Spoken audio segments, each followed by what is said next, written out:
Carnival Personnel was recorded in a dank, moldy basement.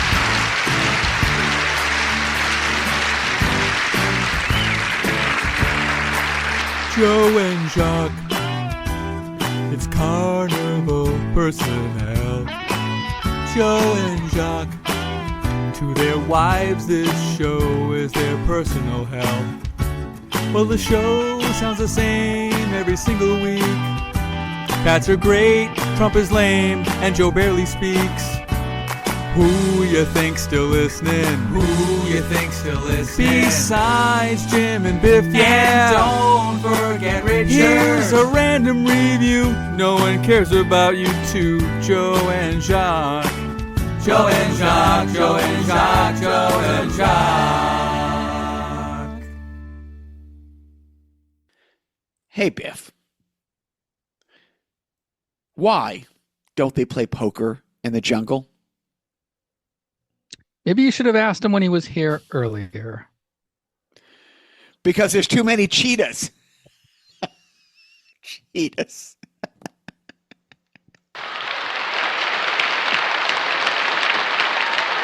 All right. Here we go. Hey, Biff. Why is grass so dangerous? I don't know. Let me text Biff 2 hours ago when he was here, and he can answer that for you. It's full of blades.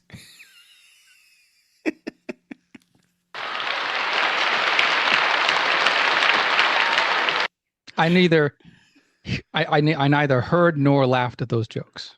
Sorry. Hello, everybody. Welcome to Carnival Personnel. This is Jacques.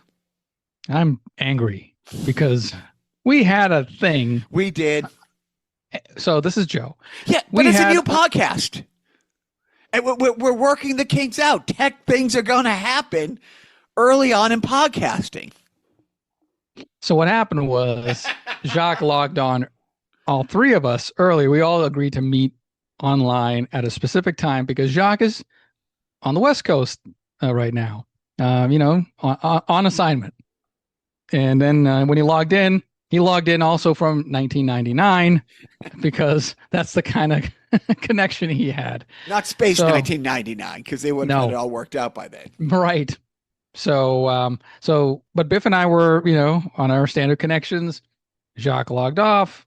Biff and I talked for half an hour while Jacques, unplugged and plugged back in the router that he's using.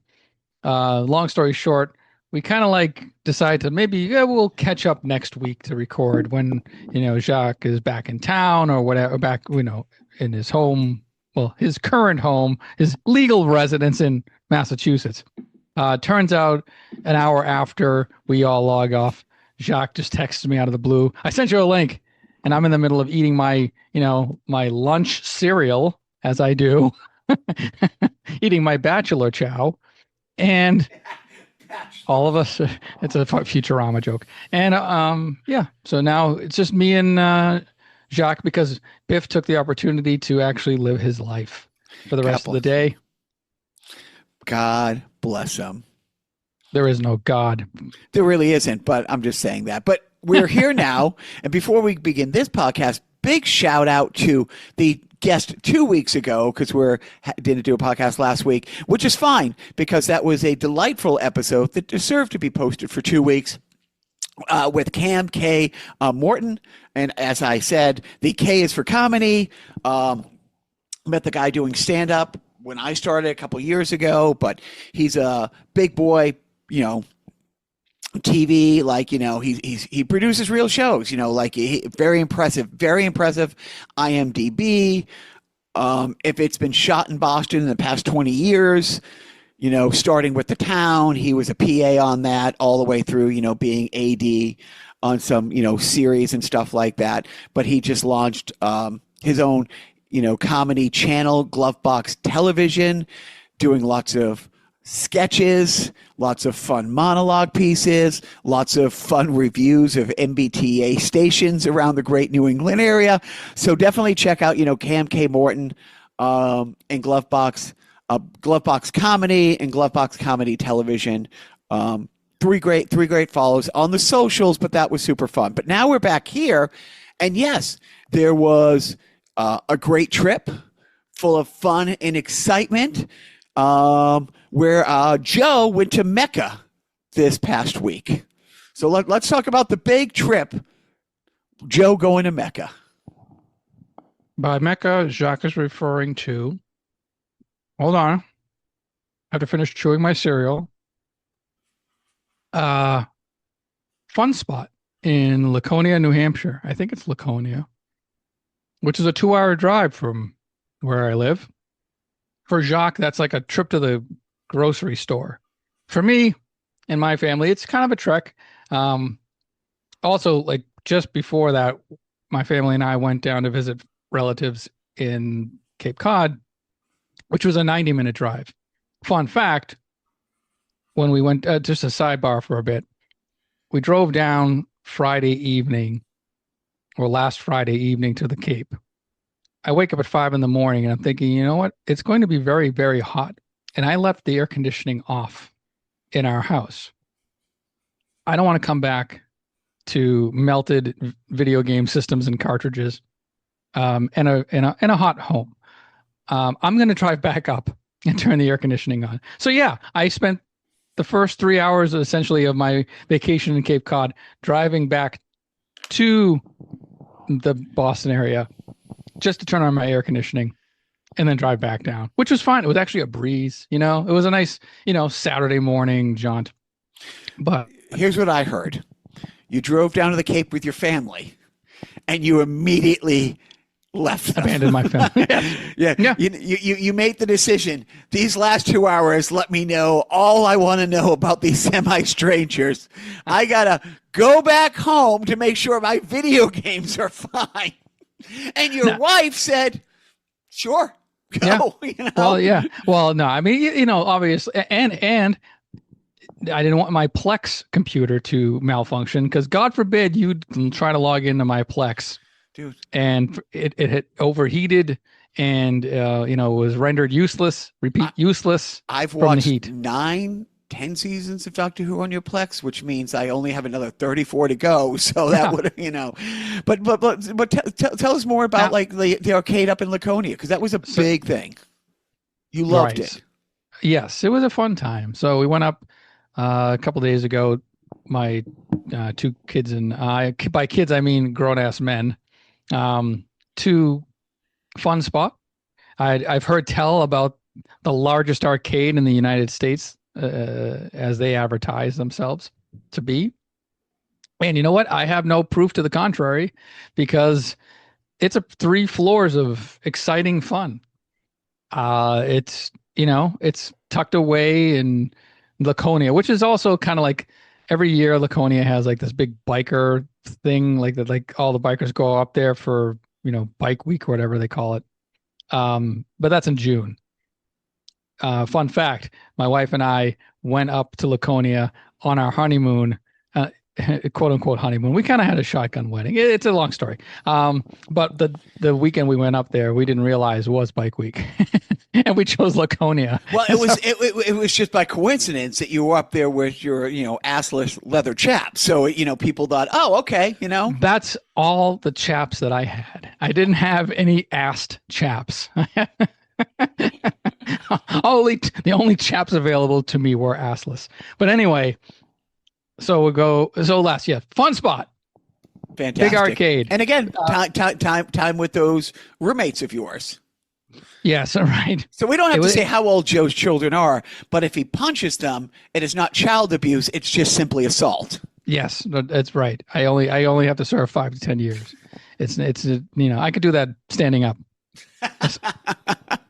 on my head. Anyway, so we go to Fun Spot and it's fun, and it's a spot, and it's, you know, it's as advertised. The first floor has it's a lower level. It has some, like, you know, it's actually smaller than the rest of the levels, but it has like a couple of arcades down there, like air hockey, but it has the old 1980s version of skee ball, which is the correct version of skee ball, complete with multiple broken lanes. So, well, yeah, if you want the authenticity. Oh yes, absolutely. And I do. I also want the as advertised. Well, it says 9 balls on the plate, but it only dispensed 7, of course, because, times are tough. Pay, get more for less, or get less from more. Anyway, played skee ball, hurt my back. I mean, hunching over at my age and at my limited mobility. Well, that's why they only had 7 skee balls. They knew 9 would have had you in the market. Yeah, would have. Right. It would. Right. I had the senior lanes. That's what they knew. And luckily, you have the tiny fingers to get them in the balls when you pull them down there. But no, I it brought me back instantly to fun times. And then on the main street level, or the second floor, what you want to call it, they had even more arcades. They had crane games, a lot of ticket dispensing games, and then they also had pinball, more modern pinball machines on the second floor, and bowling lanes of both standard 10-pin bowling and what's known in the New England area as candlepin bowling, of which we participated. We did do candlepin bowling down on the Cape as a family the week before. So I had 2 candlepin bowling. So you're like honest, and in different states. Yes. So like you went on a tour, like you're on the circuit. I'm on a bowling circuit. I am like one more stop away from legally needing to have a bowling shirt. Like that's, I'm almost in a league. I'm in a league of my own. But anyway, so we bowled. And then as we were bowling in a fun spot, I hurt my leg. Not in a bad way, but in a pathetic old way. Whereas, I'm okay at bowling, candlepin bowling. Of course, I beat the living crap out of my kids in bowling. Okay, in bowling. No, I didn't beat them that bad, but I don't know. Maybe it was the shoes. Maybe it was my lack of coordination. But you're supposed to kind of slide on the release, like when you're running up to the lane, to the foul line, and you release the ball, you're supposed to kind of glide into it. It's like a little, that's what the shoes and the wood on the floor are supposed to do. It's supposed to let you like kind of slide a little bit, but I didn't do that. I was constantly like hitting the brakes, like pulling the emergency brake at the lane. And sometimes it would be graceful. And a lot of times it was not. It was like a lot of like short stopping, catching myself on the ball return sometimes.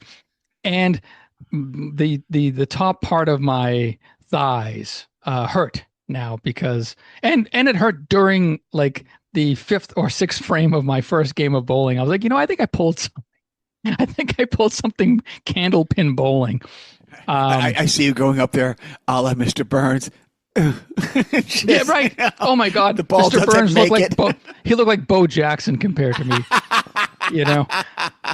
So like there was actually Joe hired a couple Canadians curling with the broom and the Ouija to make sure the ball got all the way to the pins. While they weren't lurking, the family next to me, I took that little ball ramp that they give little kids.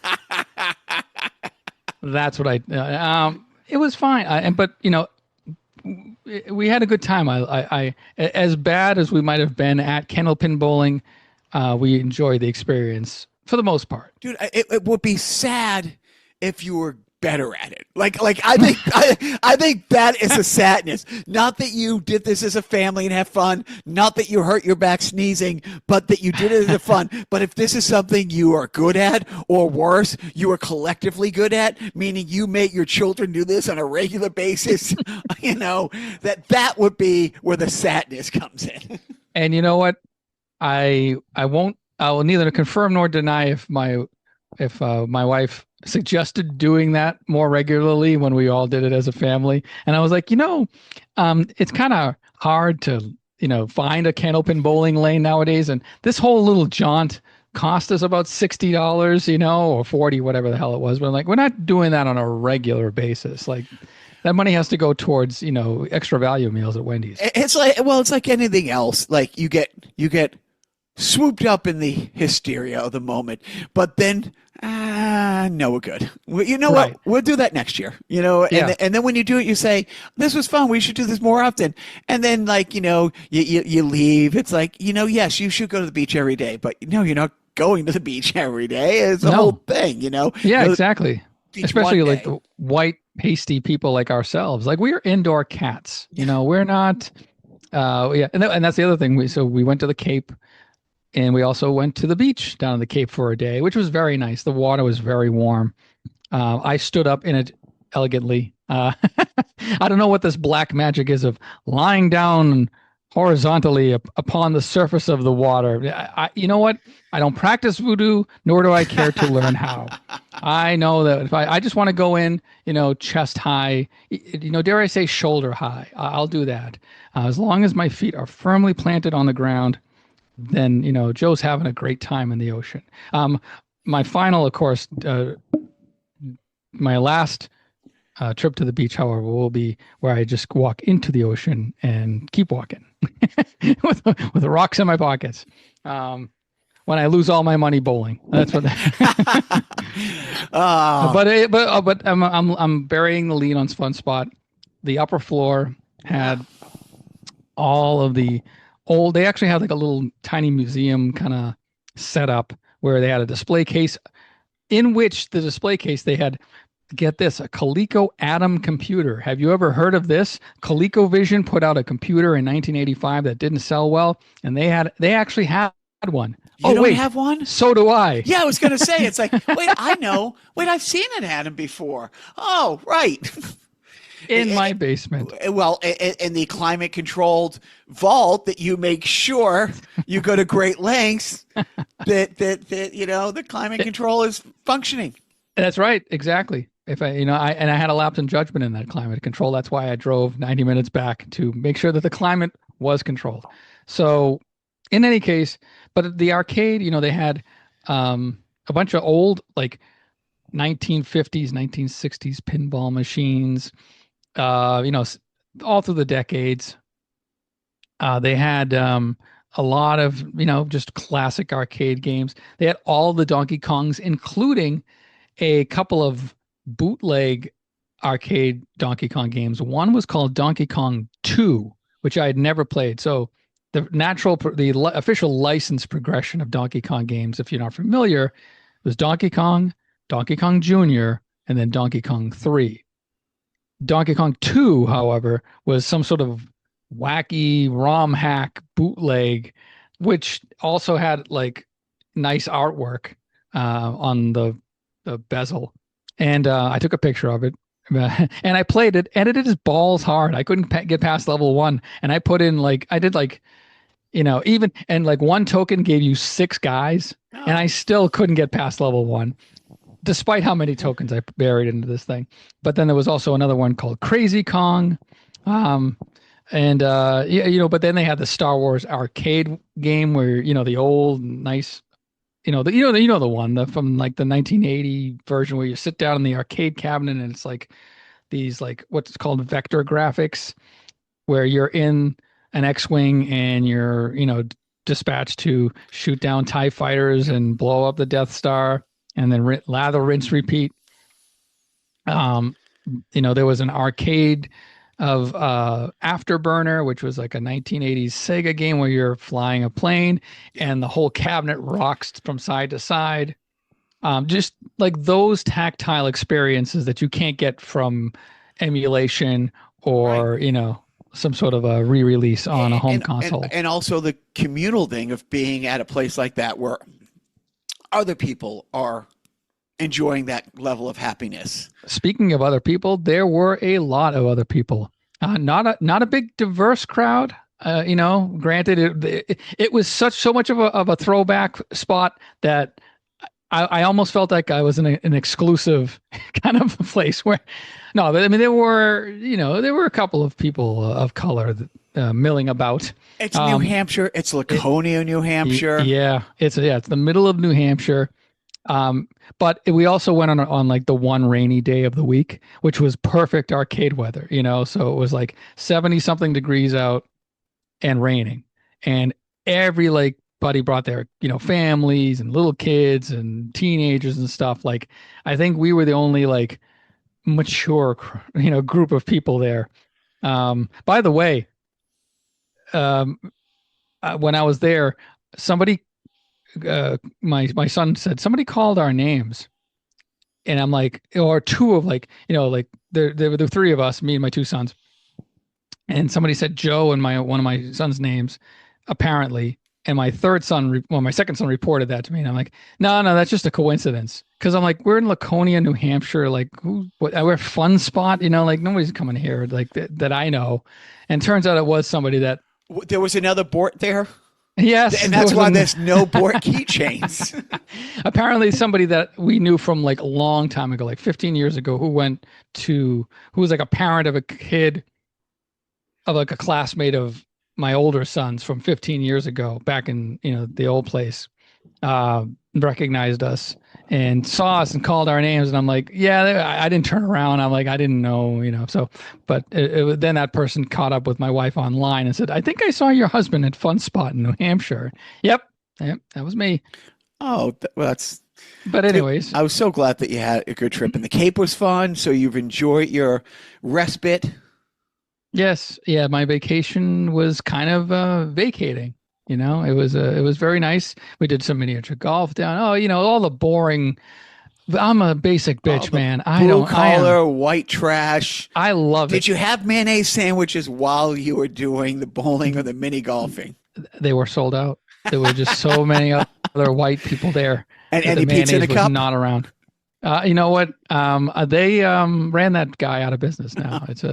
But no, it was, and like the restaurant at the quote unquote restaurant at Fun Spot was that like kind of throwbacky, like the molded plastic, not the molded plastic seats, but you know what I'm talking about? Like those seats that you had at like Pizza Hut or whatever McDonald's or back in the 80s or something.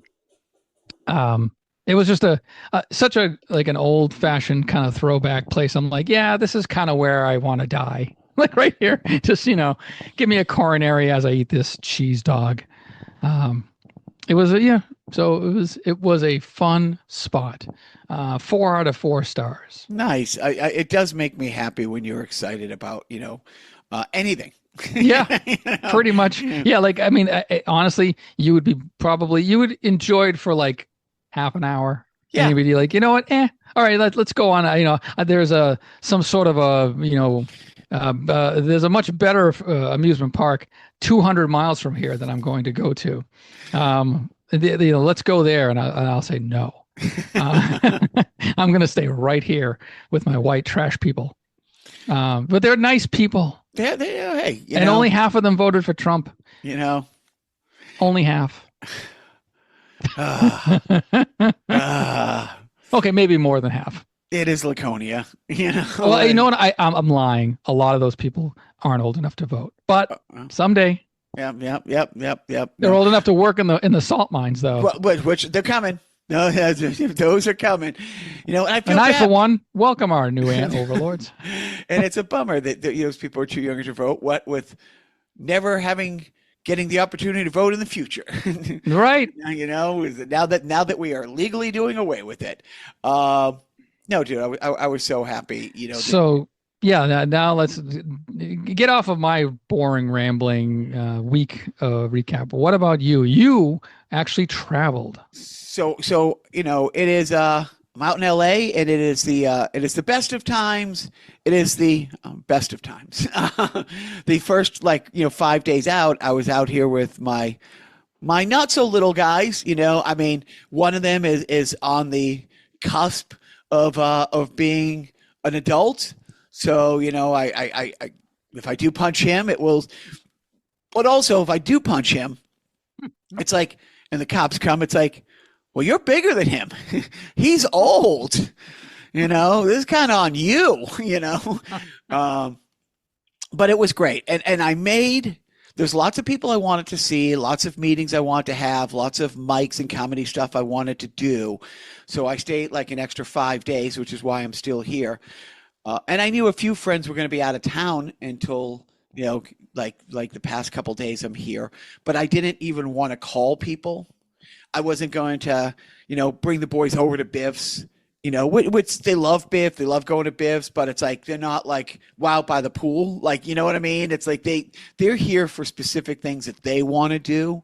And it was all front loaded with what they want because, this is the only time they have off this summer. They truly started working the last day of school. Like neither one of them went to the last day of school because it's a half day and it's a blow off day, but like training for the new lifeguards started. And so this is the only 5-day window that they have off, all summer. So, and it was planned and it was coordinated.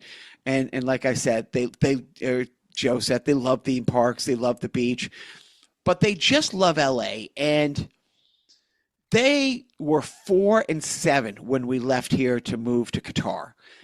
And they did have the most charmed existence ever. They truly did. They lived at the beach. We went to Disney at least once a week. We went to Universal at least once a month. They do love our friends like Biff, who has a great pool, and Biff would have regular things at his house, and, my hockey buddies, and go to King games.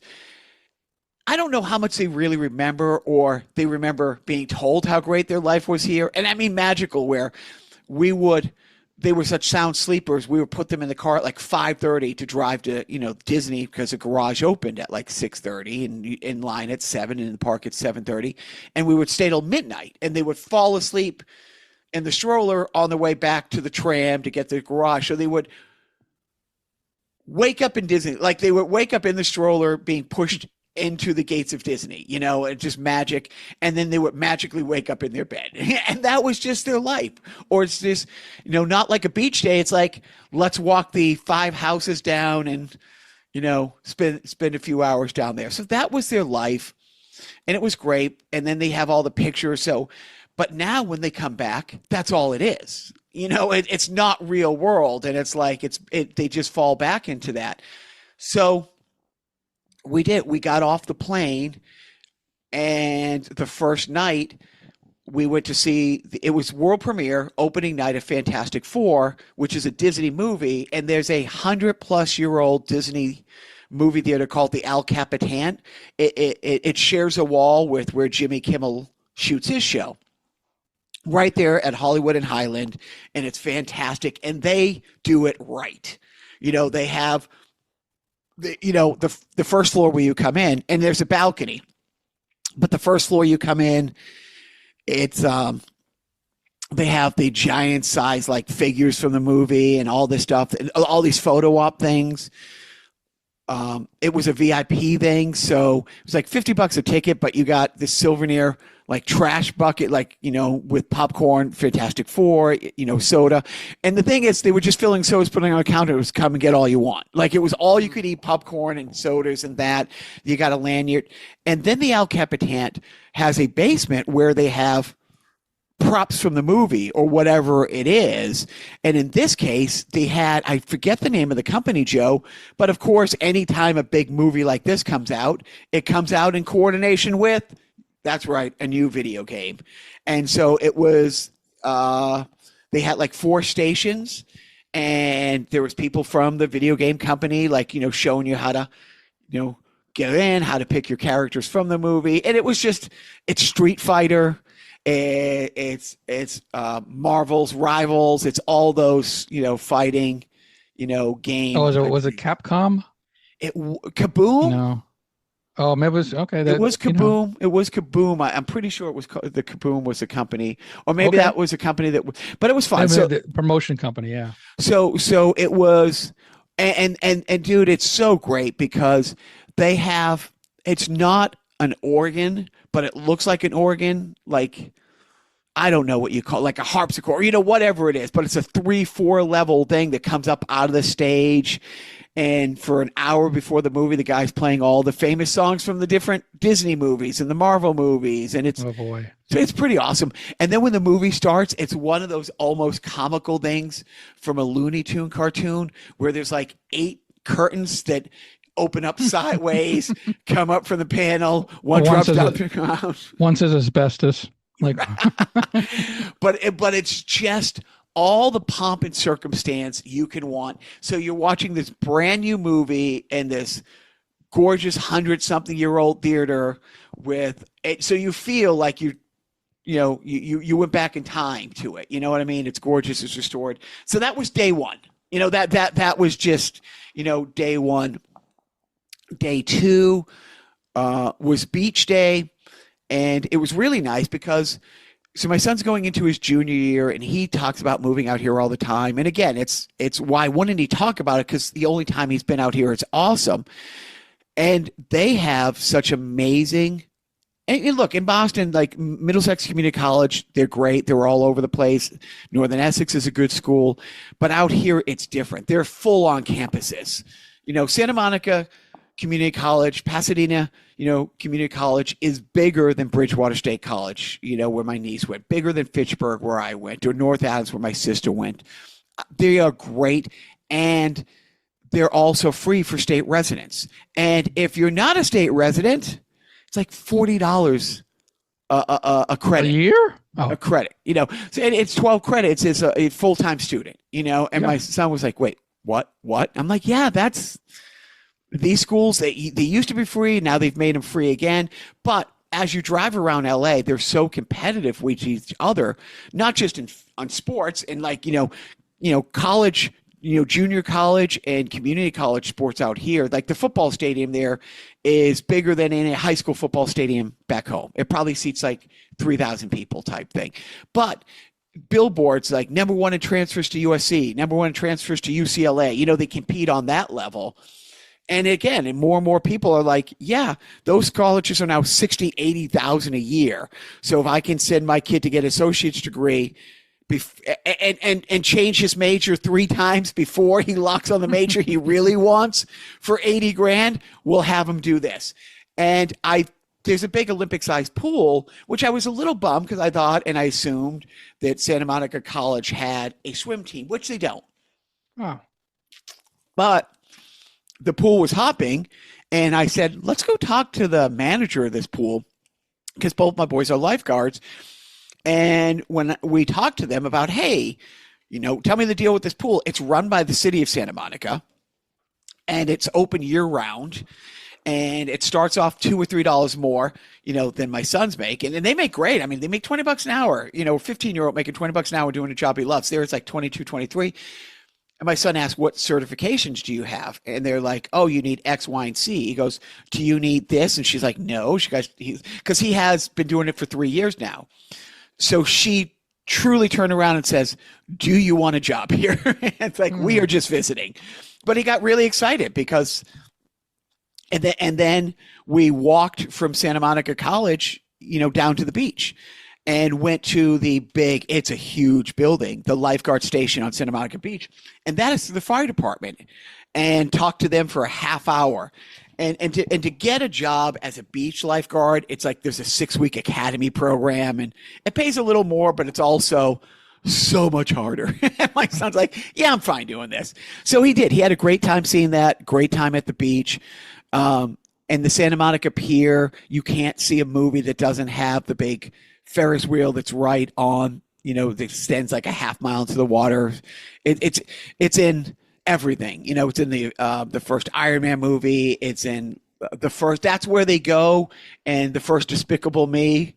Where they're driving down the windy highway that overlooks the ocean, and they come out to the pier. It's like Happy Fun Place, they call it.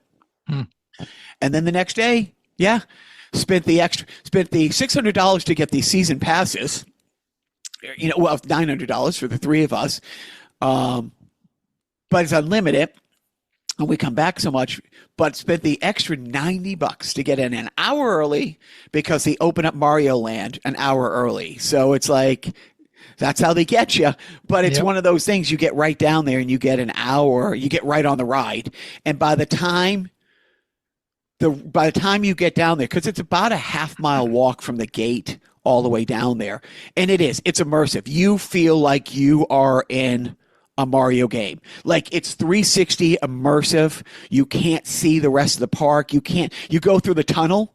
You go through a tunnel to get there, that's maybe 100 meters long. And it's like, and once you're inside Mario Land, you are inside Mario Land. It is awesome and immersive. Someday.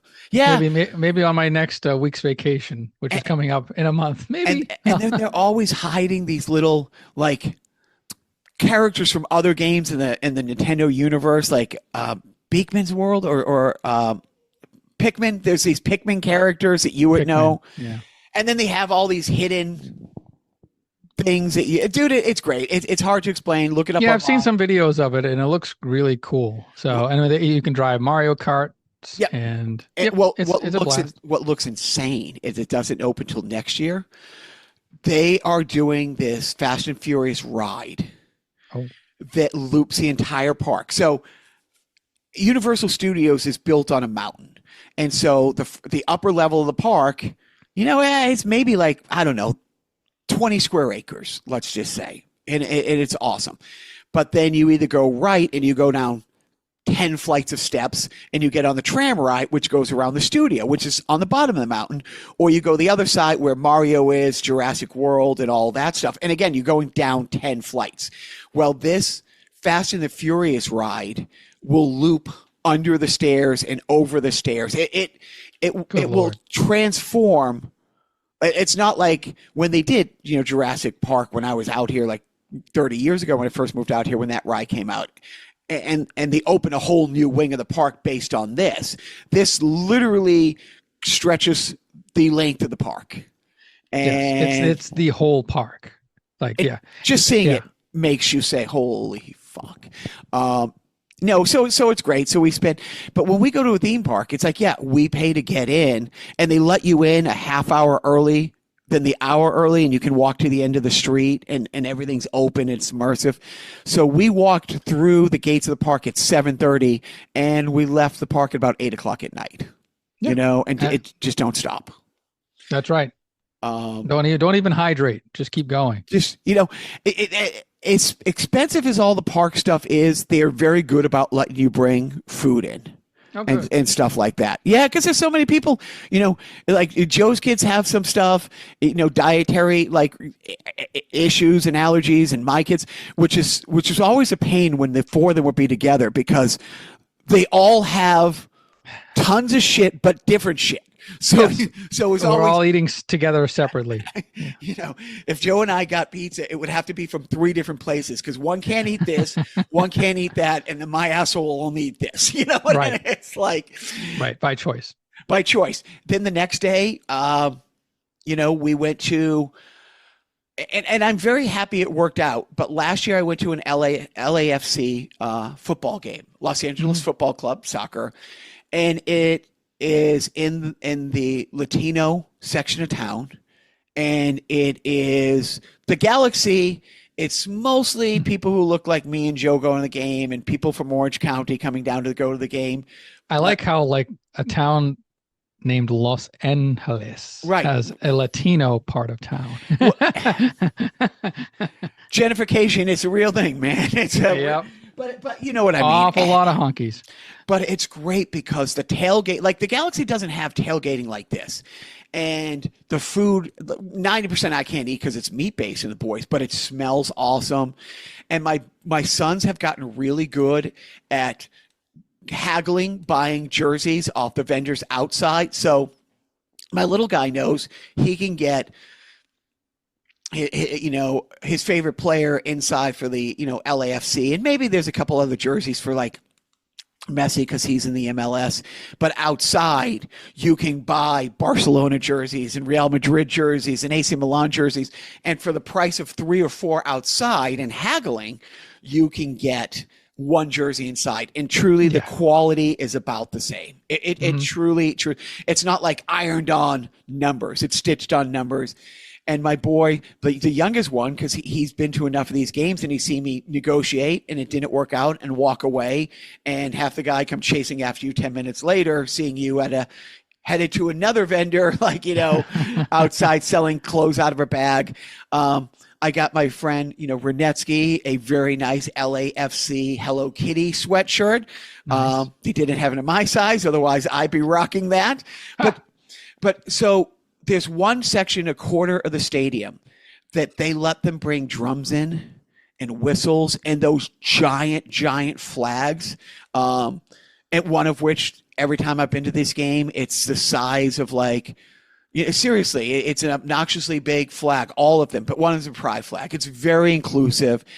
And they start chanting and playing the drums and dancing like from side to side, and they'll do the song in English, and then they do it in Spanish, and then they do the next team song in English and then in Spanish, and it doesn't stop. Like it doesn't ebb and flow. When you're at a Red Sox game and somebody starts a wave because it's a low, or you're at a Bruins game and there's a whistle and there's a TV timeout, this doesn't stop. It doesn't stop the entire time. It stops at halftime because, getting another cerveza and getting rid of the last three you had. But as the ball is kicked off for the second half until past the final whistle, it is non-stop. And I wanted to sit there. That's what, like last year when we went to the game and I saw that, I'm like, how the fuck did we get to a Real Madrid game? Like how did I wind up in a Little Liga game in Spain? And so I wanted to sit there. And so the host that we stay with out here, I said, hey, are you working this day? I'm getting LFC tickets. And she's like, oh, my friend's husband's a season ticket holder. Let me see if he's using the tickets. And she called back and said, yeah, he's out of town. He's so happy to give us his tickets at half price. They're in the VIP section. They're like 7 rows off the field. They come with early entrance. They come with all the free food. Dude, the free veggie dogs in there were like gourmet veggie dogs with like deli rolls diced up on it. Was, and I wasn't disappointed, and neither were the boys, but I wanted to sit in the madness. Like I wanted to sit with the fans. And I asked the little guy, it's like, who's taller than me, I have to stop saying that. It's like, hey, do you want to sit here or there? And he was conflicted, but then he looked it up.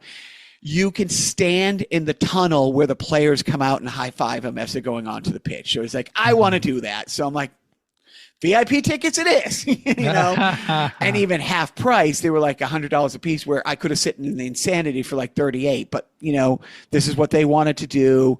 And literally the food alone, like I had 2 veggie dogs. The Beach of the Boys had 2 veggie dogs. Those like $13-15 anywhere else.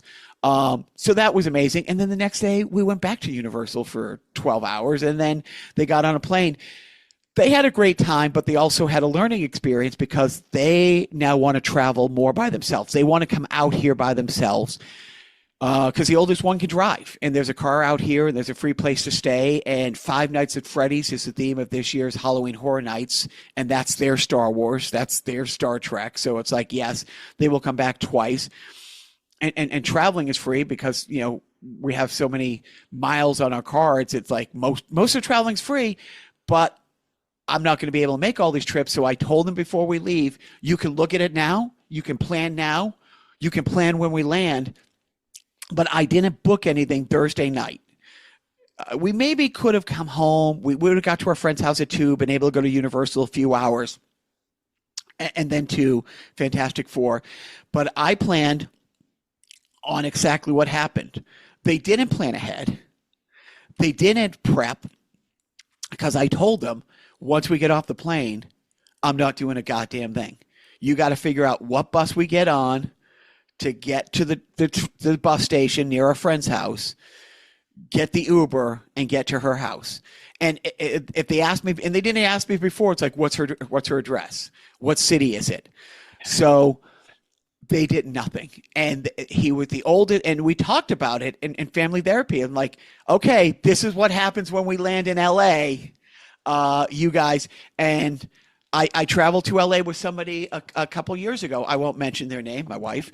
And the week before, 2 weeks before I was out here, I'm like, we get off this plane, we get on this bus, this is where we go. They got out of the airport. They were the expert. I'm like, no, that's not the right bus. I was told, no, I talked to the guy, this is the right bus. I got on the bus knowing it was the wrong bus. I knew it was going to go in the wrong direction for an hour, but I'm like, I can argue with the person. I can then get on the right bus in the next 10 minutes, and then that person can be bad at me, or they can be mad at me for letting them call the shots. And we joked about that in therapy where they're like, oh yeah, I said, I'll do it. If you guys get on the wrong bus, I will not stop you. And I looked right at my wife. I said, I didn't do it before. I won't do it again. Like a documentarian, you know, you just. Right. You got to let the gazelle get eaten by the lions. Yeah. Don't interfere. Prime directive. Thank you, which we'll get to. But so upsetting. You told me I could ask somebody for help. I'm asking you for help. I said, you could ask somebody help for help. You can find the help desk. And then they walked 100 yards one way. And then they're like, somebody says, oh no, this is the shuttle buses for the hotels and the car lots. The shuttle buses are over there for that. And then I finally did. And I went and I sat because I was tired right under the sign that says what it is. And I was trying to do the head nods. I was trying to say, hey, dummy. Sir, if you could just turn your head slightly to the right. No time. And then the bus pulled up and I'm like stretching my legs and I go and stand right by the bus that says Culver City. You know, and then the whole way there, we get to the bus station and we're sitting, we're waiting. And he says to me, the older one said to me, it's like, what time is Ronak coming and getting us? And I said, oh, you didn't call her? You know, and he's like, I thought you were going to call. I said, I told you I'm not doing a goddamn thing. And they were mad that we weren't going to go to Universal on day one, that they were only going to get 2 or 3 days there and only going to get one world premiere movie and only one beach day and only one, you know, LAFC, you know, game and VIP tickets. And so the day before I had, Tweedly D come into the room and explain, I'm dropping you off at the airport. Look at your phone. I just text you your boarding pass. Here is your passport. You know, I'm not coming in. I'm actually dropping you guys off because the youngest one is old enough to fly by himself now. I think it's like 13 or maybe 14. You're an unaccompanied minor and you have to pay an extra $100 and you have to stay at the gate until the plane's in the air. Like not pull away from the tarmac unless it has to come. So, but he's old enough.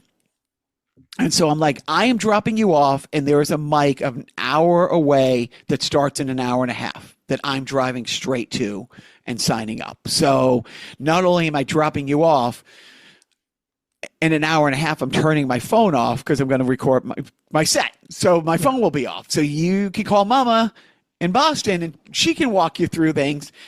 And of course, you know, the way the airlines work is like, oh, you got your ticket. Great. How much do you want to pay for your seat now? Or we'll give you a seat when you get here. So I'm like, you got to get there early. You know, I said, you know, tell them, you know, that you want to sit together and, you know, go up and tell your brother. It's like, hey, you know, that, I said, lean into it. I said, you know, that one's on the spectrum. And if there's turbulence, he's going to freak out. So he can freak out next to me, the person you sit him next to. So you probably sit him next to me. Yeah, use it. You know what I mean? Yeah. But I also told him the trick. I say, you know, if you guys want to get bumped, you get bumped and all that stuff. But I'm like, it's up to you. I'm dropping you off. And as we call it in my family, pulling a max. And I just drove away. And so literally the minute they drove away, my LA trip changed. And I drove right to a mic. I did a mic. Horrible. I went to another mic, horrible. But there, you know, the Wednesday night mics or Wednesday afternoon mics at 4. And I've talked about this before. There's like 4 or 5 places, like one in Burbank, 2, 3 in Hollywood, one in like, you know, Van Nuys. And for nobody who doesn't know that, they're like 10 miles apart, which means an hour apart. But the ones in Burbank are 20 minutes apart. The ones in Hollywood are 20 minutes apart. But you got to go over the hill to get there, which is an hour. So I timed it so I could do 2 or 3 mics. And they were fine. You know, I mean, you know, they're typical bad mics with, you know, people like, why are you doing this? I will say I've not been to a mic yet where I haven't run into somebody who did the exact same routine they did last year when I was out here. The same exact 5 minutes that they're grinding it away 2 or 3 days a week. I could have gone and I was torn. I wanted to go to this mic at this Jewish deli, Cantor's. So there's places that all you do is mics. You pay $5. You book, it's a new group every hour. There's no pretenses of like, well, we're a restaurant and we're trying to fill up on a slow night. And so if we bring 20 people here and they each buy a beer, we make a little money on a slow night and you get to do a mic. And in reality, comics don't buy the one beer and then the mic's close in a month and the comics complain that, well, that was a really great mic and it was really fun and I can't believe it closed. It's like, yes, because they were paying people to be here that you didn't buy, you dummies. Yeah. So there's no pretense here, and also it's frowned upon if you do your 5 minutes and leave. So when the first person goes up, there's 10 people in the room. When the ninth person goes up, there's 10 people in the room. But I'm always amazed at like there's people who a year later, and there's some people who have a killer 5 minutes. Flawless.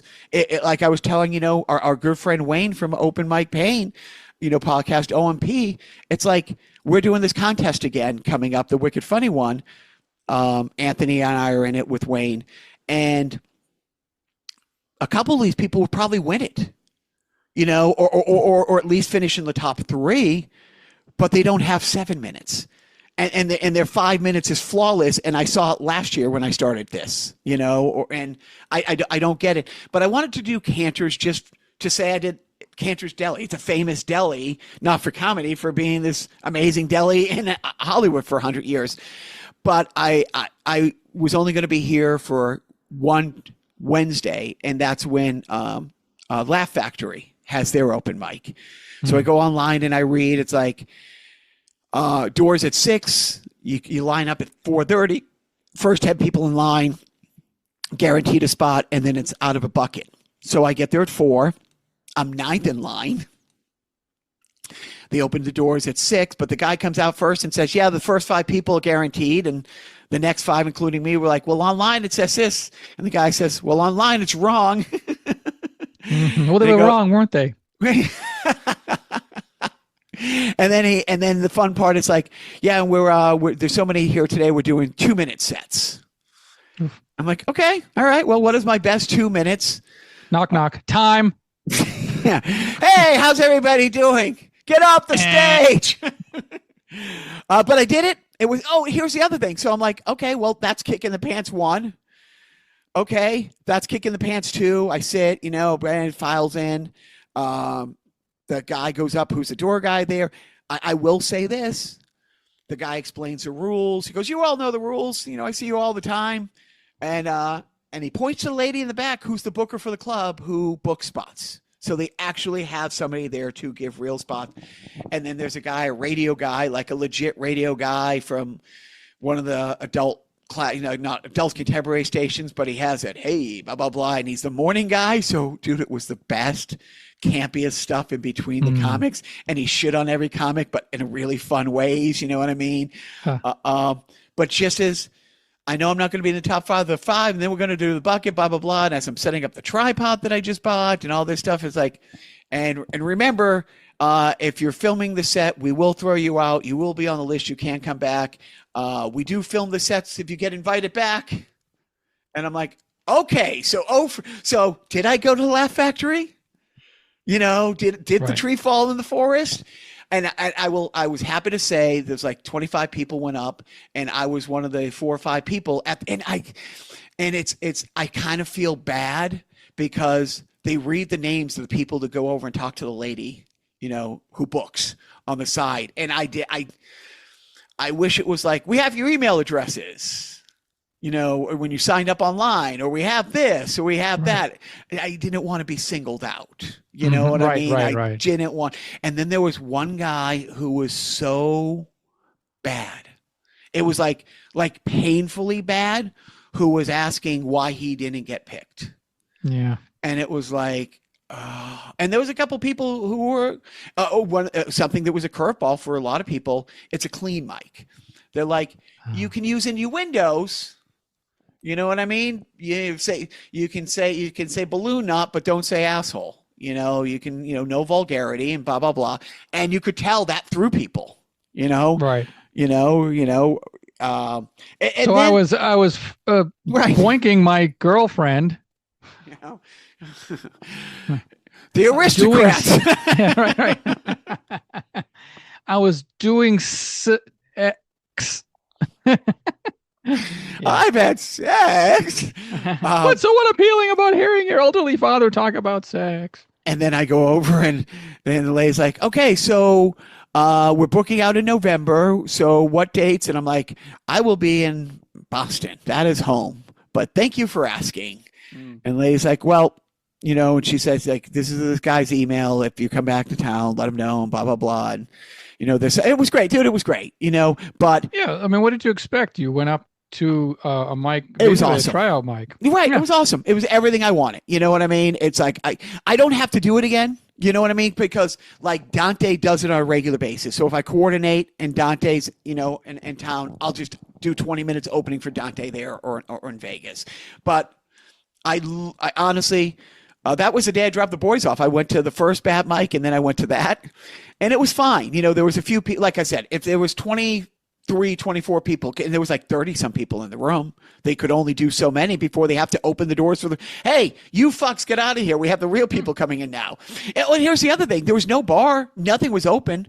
Like they didn't charge you to do the mic and they weren't expecting you for a 2-drink minimum. It was an honest to goodness.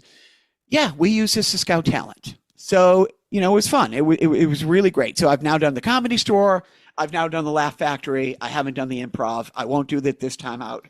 I've done the Ice House, but that was in '98 when the first time I did it. So it was great. And then I went to a mic the next night on Thursday night. Well, you know what? A mic on Thursday night at 7. And I texted Wayne right away. This place was right across the street from the Body Shop. Like literally, and it's in a nondescript 2-floor building that looks like an apartment building, or maybe they use it for office, and it's like 90% abandoned, and you're pretty sure you're going to wake up in a tub of ice with a note saying, "We took your kidneys." It's like, yes, but how was my comedy? But you go to the second floor, and you can only do one set of stairs because the other one's taped off with like crime scene tape. And then it's a studio apartment that has a few couches in front and chairs, and it's really nice stage, nice lighting, and that's all they do. From 9 in the morning to midnight on the hour, they run these mics. So there was 9 people there plus the host, and I texted Wayne right away, and I'm like, dude, this might be the best mic I've ever been in. There wasn't anybody who didn't fucking kill. I mean, absolutely kill start to finish. And again, the one carve out is there was one guy who was at the mic the other day who I know his 5 minutes inside and out because I saw it 2 or 3 times last year. And I now saw it twice in 2 days. Was it Gilbert Gottfried? It's rest in peace. Kills. No, it's not vulgar and graphic at all. He's not beating off a shark. Well, not beating off a shark. That's another story altogether. He had a hat. But again, it's like that guy could win Wicked Funny. Not hands down, but he would be in the top 3 any night, and maybe and wouldn't surprise me if he's in the top 3 of the finals.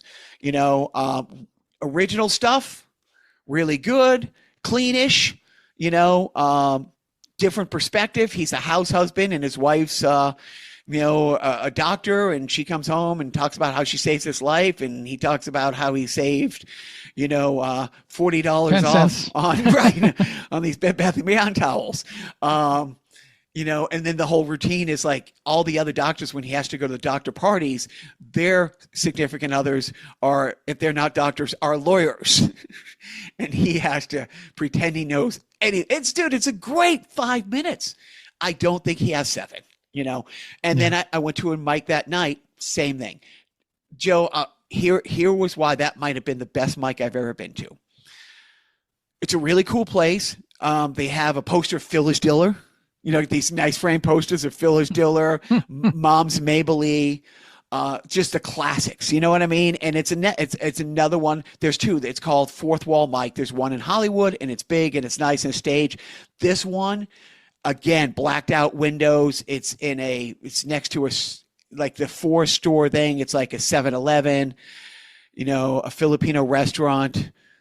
An empty space which somebody's renting as a front for something. Yep. And then they're building at the end, and and it's sketchy where it is. You get inside, it's great. The host was really good to start off the show. 10 comics. I was like 6th or 7th. Six were great. 6 of the comics were great. 2 of the comics were okay. And one of the comics was okay. No, one of the comics wasn't a comic. He did wordplay on everybody else's thing. It was more of a performance art thing. And this guy is a linguistic savant. Cunning linguist. Dude, what he did, I hope I run into him again. I wanted to get out of there because something kind of went down, and I would love to find out if he has stuff online.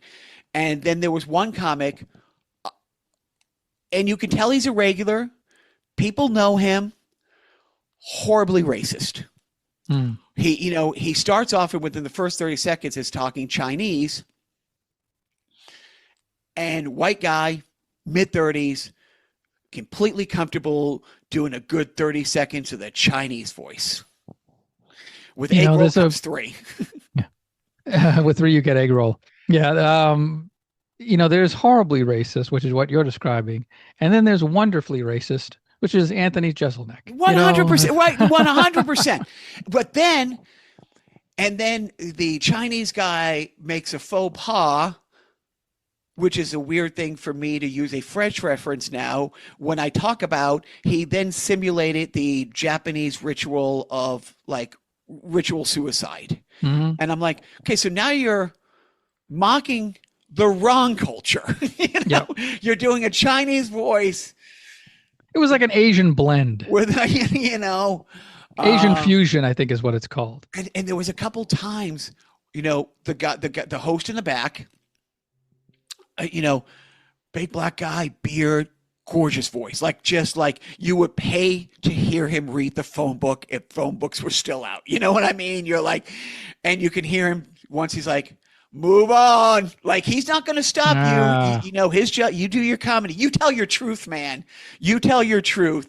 And then there was another person, and the whole time I'm seething. Like, I just, dude, I can't. I look, cis white guys like me cannot sit still and be silent. We can't. Oh, also, there was a gal in front who was a comic, and she had a gal friend there, and a couple times she did her set before, so he was playing off her set, and it was uncomfortable sexual innuendos. It's like, why you sexualize? She's a fucking comic. Sexualize me if you want to. You know what I mean? It's like, I don't think anybody's ever sexualized you, though. And I've paid so much money. So much money. That OnlyFans is going to waste, Well, I paid for the girlfriend experience, and she came over and wanted to talk to me, and I was really pissed. I'm like, oh, we're in a fight. I get it. Okay. All right. Good. Don't burn the material here, man. You got to save that for the stage. So, and I don't know if I'll post this. Maybe I'll post it. I'll just post a snippet. I'm only doing new stuff. And Steve Bjork, again, referencing the OMP podcast, said, look, when he does new stuff, he'll go to a mic, but he'll do 30 seconds that usually works so that people know he's a real comic, and they'll be more forgiving if he, whatever. It's a great theory. So I was going to do a low-hanging fruit, one of my jokes that I know works everywhere in the world. Right. Copyright OMP. Anyways, so, but I changed it, and I did my I've been married 32 years thing, because it starts off, I've been married 32 years. You get the cheesier applause if you count the ex-wives, and then I just skipped all ahead, and I just to the next part where I'm like, look, I don't like standing in front of a room full of strangers saying my wife is a jealous type. And I said, I don't like standing in front of a room full of strangers.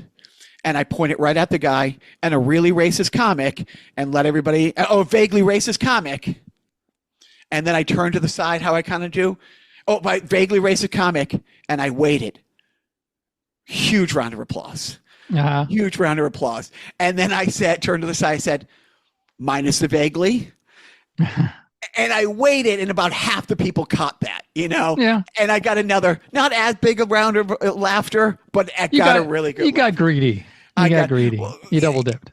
I double dipped, but it was also kind of, how my voice goes down when I do my little sides, and it should go up. Right. Yes, you're right. You're too inward with your asides. Yeah. And also, people aren't ready for the back-to-back. It's like you tell a joke, there's a beat, and then you tell another joke. They're all laughed out from the first punchline. But I will post just that 15 seconds. And then literally when I sat down, because I was sitting between the two gals, like when I sat down, people in the front will like fist bump you as going by.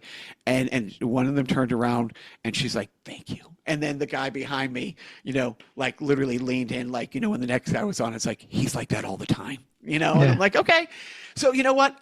And that's why I didn't stick around. I'm like, I don't want it to become a thing. I set my thing. I put it out there.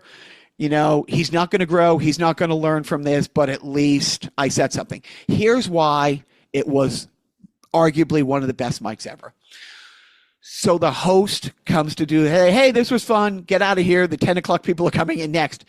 He's like, how much time do I have? And somebody like 7 minutes. He goes, oh, all right. He literally pulls the stool over and sits down. Like he said, he's a big guy, that baritone voice. He goes, oh, I'll tell you, me and my boy the other day, we're driving and he makes up a story that incorporates everybody's set into the equation. And it was brilliant. Like he didn't have notes. Like he didn't go up there with as I mentioned marriage counselor and he's like this thing, or this person mentioned this and he's like blah blah blah, and then my gal is like, my friend says, you guys got to go see a marriage counselor. I'm like, the only marriage counselor I know has been divorced 3 times, because when I do the marriage counselor thing, I say, look, where I've been part of 3 almost successful marriages. I feel qualified to give out some relationship advice. Who wants some relationship advice? And you get the cheap applause. And then I say, it's happening anyways. I have the mic. And then you get the cheap applause again. Hack, thy name is Jacques. And so, but that guy went on for 7 minutes riffing on everybody else's stuff and would just completely tie it back around.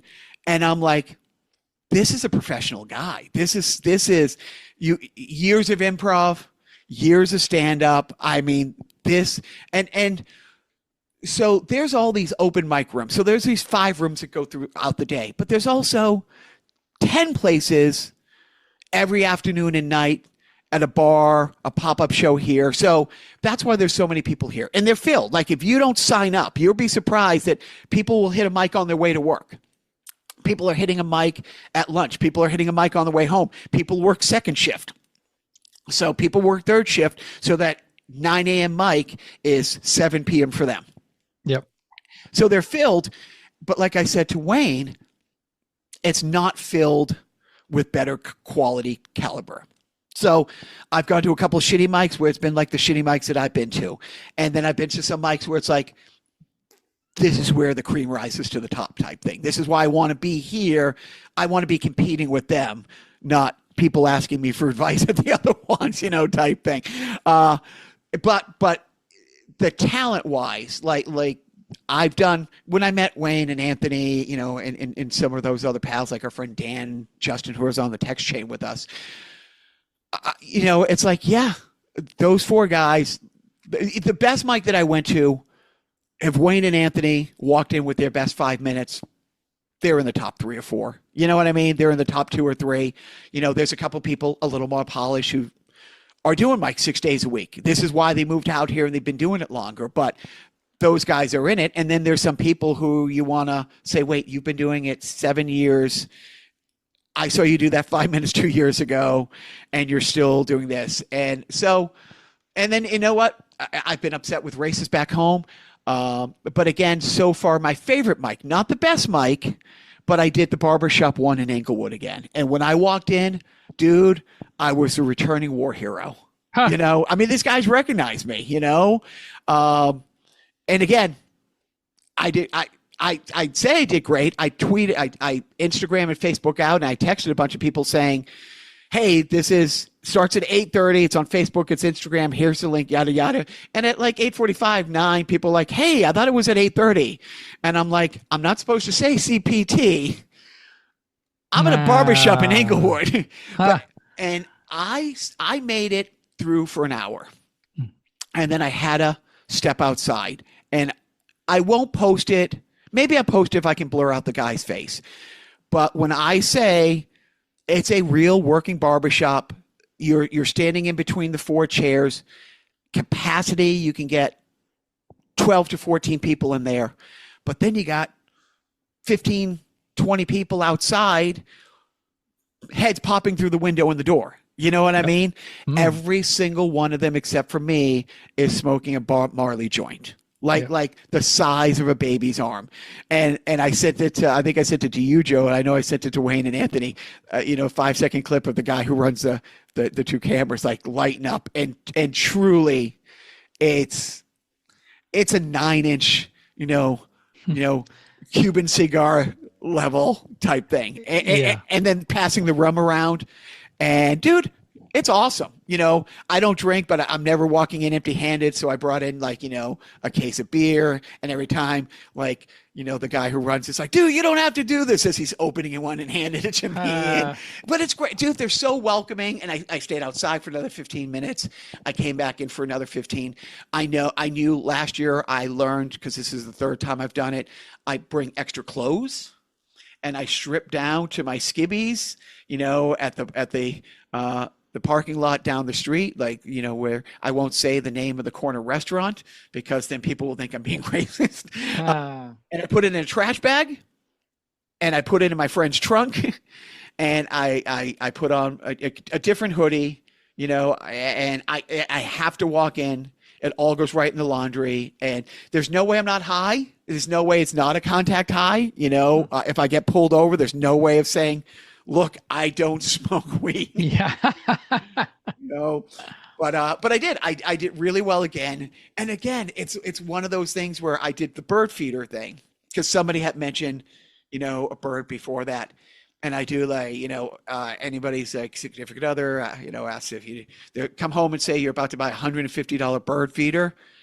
And one guy's like, what? And then it's silence. And I turn to the guy sitting right next to me. I'm like, is that why people shit? And just dies. And then the guy who's behind the camera, he's on a good 8-9 second tape delay. But halfway through the set, he's like, wait, is this for an indoor bird? And I'm like, no, baby, these are free range birds in our backyard. And there's some really good comics in there. But saying free range birds hit something inside of him that I had to wait a good 15 seconds. Wow. And then people were laughing at how hard he was laughing. That is some good weed. Right. And again, and I've said this before. It's like when I do I grew up in a house where mayonnaise is a spice. And I say that at, Wicked Funny or Jim McHugh's show in Sanford, Maine. And people are like, why is he telling us things we know? Right. Yeah. Look, that's on the menu here. Right. You say that to a room full of black guys, and ladies. Oh, and it's funny because there's one, the barbershop mascot little brother punching bag is a local Hispanic kid, Mexican kid, Pancho. I do not know if that's his name or his nickname. Short guy. He's there every week. Look, it's every Wednesday night. If you're driving home, if you're going to bed, tune it in, because it's real comedy from some great comics. This one guy who's here every week was Eddie Murphy's guy, all through the 80s. And there's some guys with some real credits, some guys who haven't got their break yet. And then there's there's one woman who was so racist towards Vietnamese nail salon places. It's like, oh. It's like, racism is racism, it's like, yeah. but wait, black people can be racist too? Well, I did not correct her. I did not feel a need to explain to that woman, hey, but well, yours was more white on white. Yes. So that's good. Yeah, that's fine. I'm cleaning up my shit, So and Pancho is not good. And they know he's not good, and he knows he's not good, but he gets up there every week but he told some joke. He was trying to tell he has a kid who's half black. His girlfriend who's black is pregnant. He's hoping he's not going to be too black. And they're like, what's too black, Pancho? And now he might have had something and he might have been going somewhere and now he's sputtering. And then, of course, it starts. It's like somebody's like, somebody call ICE. Oh, God. And then somebody throws his jackhammer, could palm a bowling ball arm around me. It's like, nah, Jack's got his back. ICE ain't coming here. And I'm like, let's see how the set goes. Yeah. And then now they're like, oh, he's shitting on Paco too. And then Paco tried to go down Paco or Pancho? Pancho. See how racist I am? And then Pancho then starts to go into a TED talk about the victims of Jeffrey Epstein's parents being the real bad guys because he sold the kids to him. And then he goes on this conspiracy rant, and then they shut him down. And now he's going to sit down, and he's kind of mad. And he's like, I thought this was about comedy. Comedy's about telling truth. And as he sits down, that night's host was What to Do. That's his name. And he was at the Improv the day before. And sadly, What to Do did not get asked to come back. So it was a little awkward when I walked in. And he walked in, and he's like, yeah, I know, Jacques. When Dwight introduced me, but Pancho sits down and goes, comedy's about telling the truth, and then What to Do goes, you forgot the comedy part. Yeah, right. Funny truth. Funny truth. And then somebody's like, he goes, yeah, it's called the punchline, Pancho. It's like, and then I got introduced. And it was not, and now the comic stylings of Homer Simpson. Be quiet, you awful man.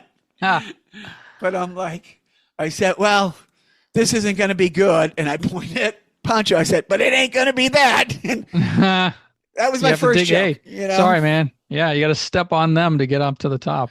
And again, I had, something to do Friday night, and they had a rooftop show, and they're like, and the same thing is like, we're going to get Jacques up there in the rooftop show. So you're going to get Jacques and push him off. I know how this shit works. So it is. So that's all I've been doing, and then I had a meeting with Dante about this production stuff. Our friend Ronak, I went to her house, and her house, I would post her house, and it's not a violation because it's in every historical book about LA. It's a very historical house, or I can reference one of the 20 front page covers of Vogue in the past 3 years that rented her house to shoot this. I will say this, there's two entrances to her house once you pull into the gate. And when I got to the front door, I went into a comedy routine talking to myself. I'm like, hey, I worked out today. Oh, did you run the steps at Santa Monica? No, I walked up to Ronak's front door. And it's this Roman cathedral staircase that leads to a staircase where there's a landing, where there's a fountain that goes to the other staircase to the front door. Right. And I said to her, how many mornings do you come out there and you go? And I looked around. I'm like, really? Really? She goes, Chuck, every fucking day. And it's too much house for her and her husband. Doesn't need it. Kind of got it on a whim. Can't rent it out because to rent it out would be $25,000 a month. And that would cover everything, and that's great. But she can't rent it less than that because on average, once or twice a month, it gets rented out for these photo shoots or these shoots. And she's like, I can forego the chance of having it rented out twice a month, but I can't not cover it because she travels so much. If you follow her on Instagram, Ronak Cornestani, she right now is in Nice, and I'm flying home with her rescue dog because she asked, hey, this person wants this dog that we've been fostering in Connecticut. Can you fly it home?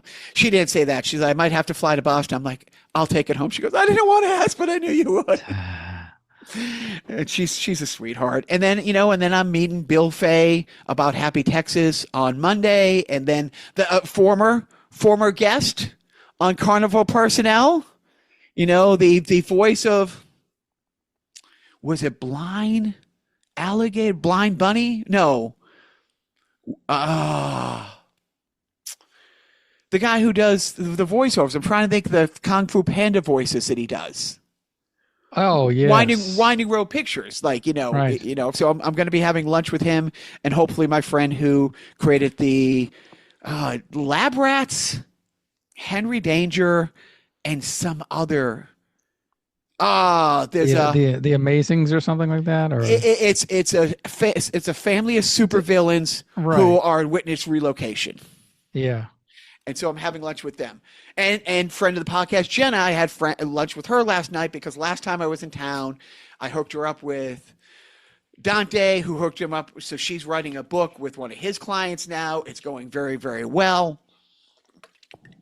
And we just had a very long talk about this other project that we had pitched to Netflix 2 years ago that Netflix said, well, we love it, but it won't work for us unless it has this.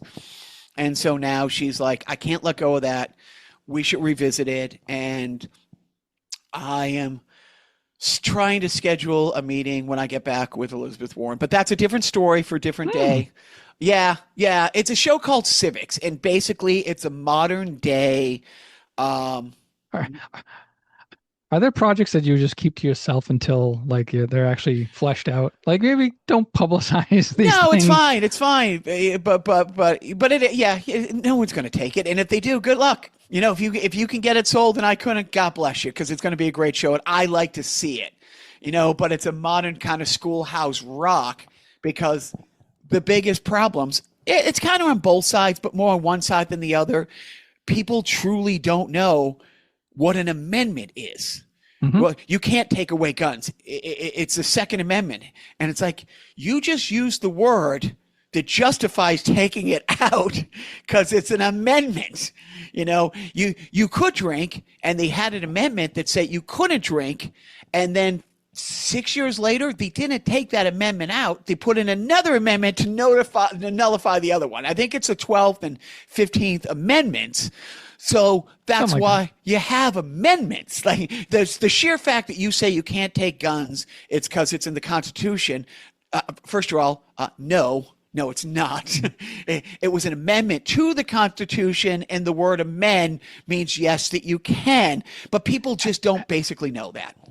Have any of the Bill of Rights amendments been amended out? Aren't the Bill of Rights sort of the untouchables when it comes to amendments? Well, that's what I mean. There's the Constitution, there's the Bill of Rights, and then there's the amendments. You know, the Bill of Rights are the first 10 amendments. The first 10 amendments. No. What I'm but, saying is that, right. Like, but I mean, I don't know. That's why we would get, and I've talked to him in the past. Another friend of the podcast, Professor Cook, who's come on a couple times, who's a tenured civics professor.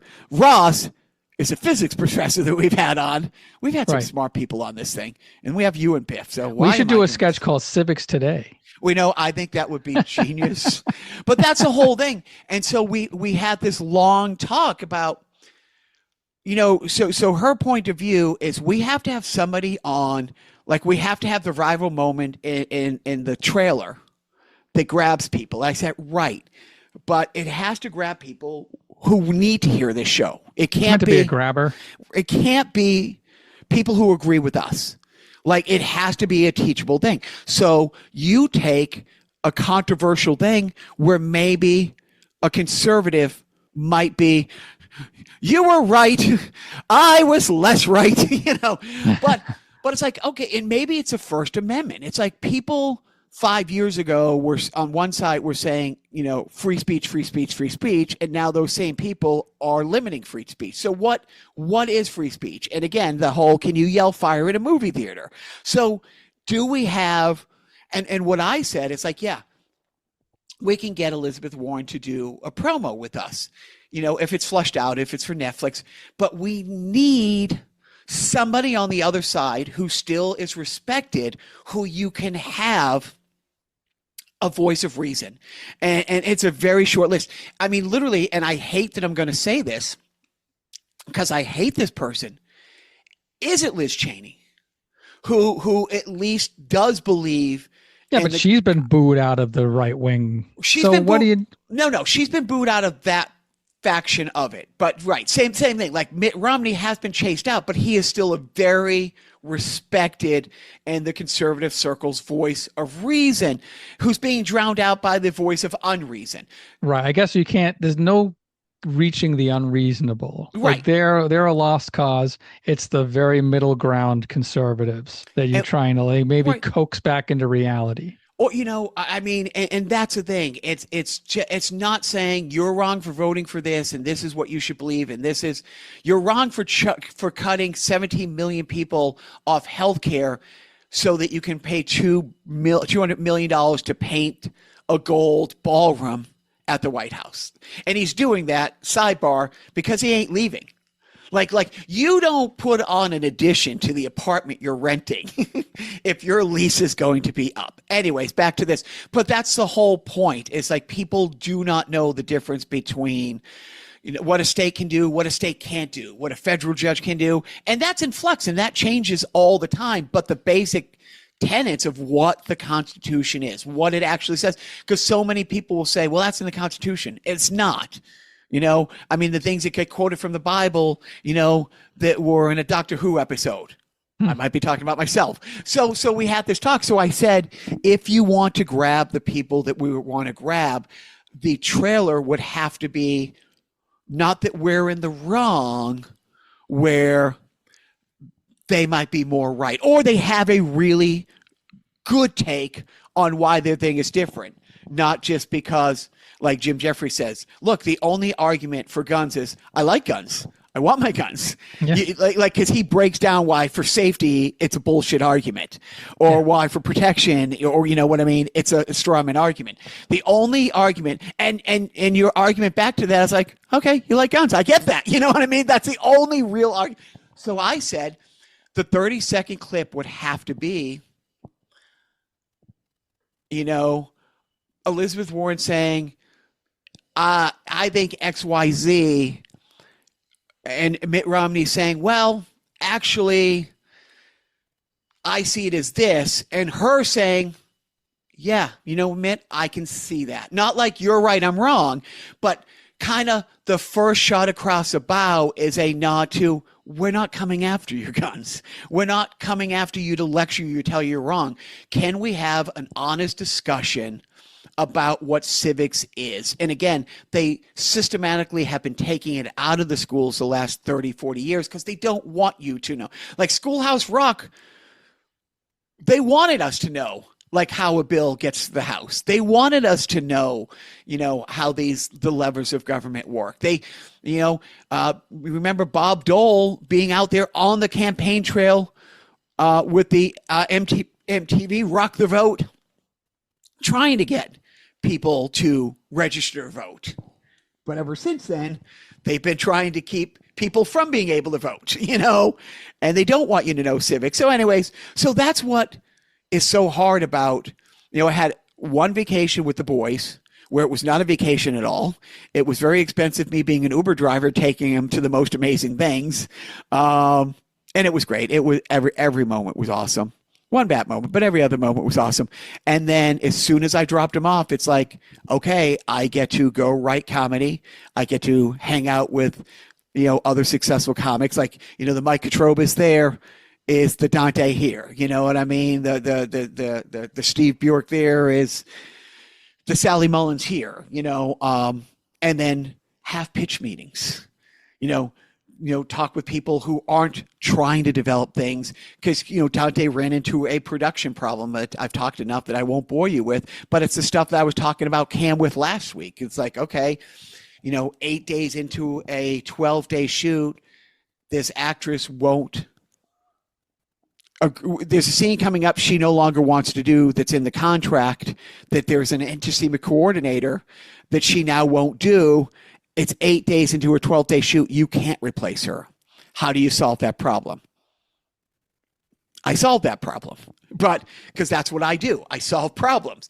And so, and then when I see Bill on Monday, I will allegedly, there might be money in for the Happy Texas play to move forward. I don't know what that means. I don't know if it's a 6-month run at a secondary market before it goes to Broadway, or if it's, hey, we have money to do a cast recording and do this and shoot it, whatever. So I will find that out, but he called to let me know that, so I can hopefully solve problems with that, or maybe the problems are solved and now we need boots on the ground to make sure it happens as it's supposed to, and when things go sideways. But more importantly, that's a trip.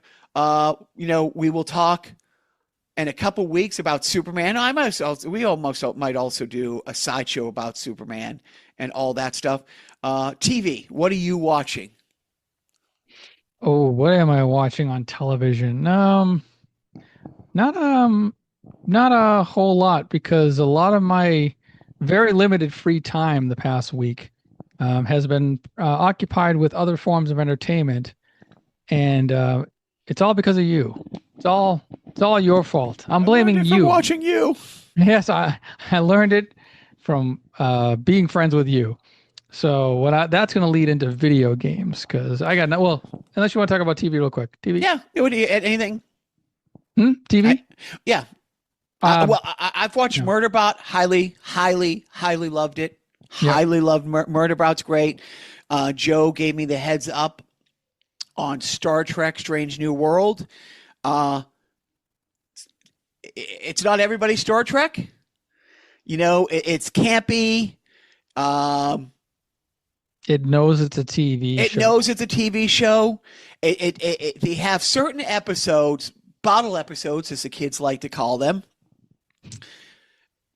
that are so off-center, that are not anything you would have seen on Next Generation, that are awesome.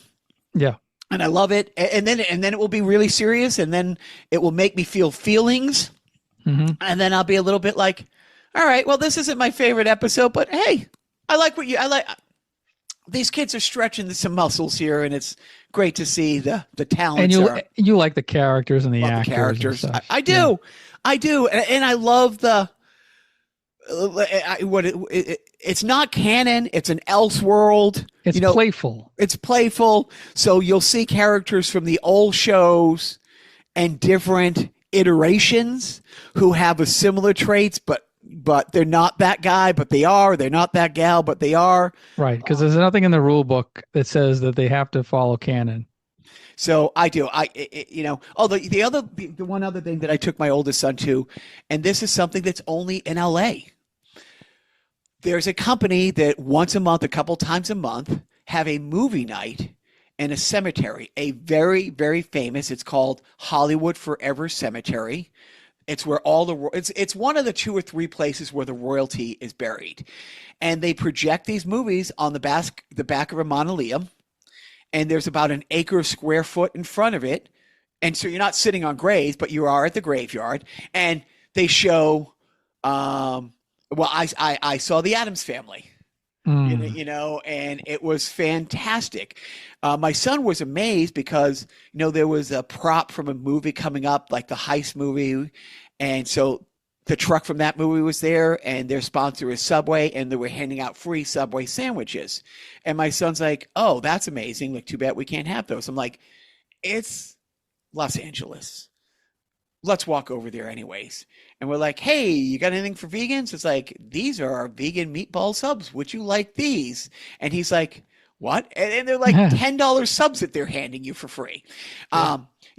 The 2 sodas and the 1 bag of gummy bears were $32. So he was a little, I'm like, gee, if we weren't paying for the sodas at the football game, like, 12 ounce, cerveza at the football game, probably was $20, maybe 18, if it's domestic swill, but you know what I mean?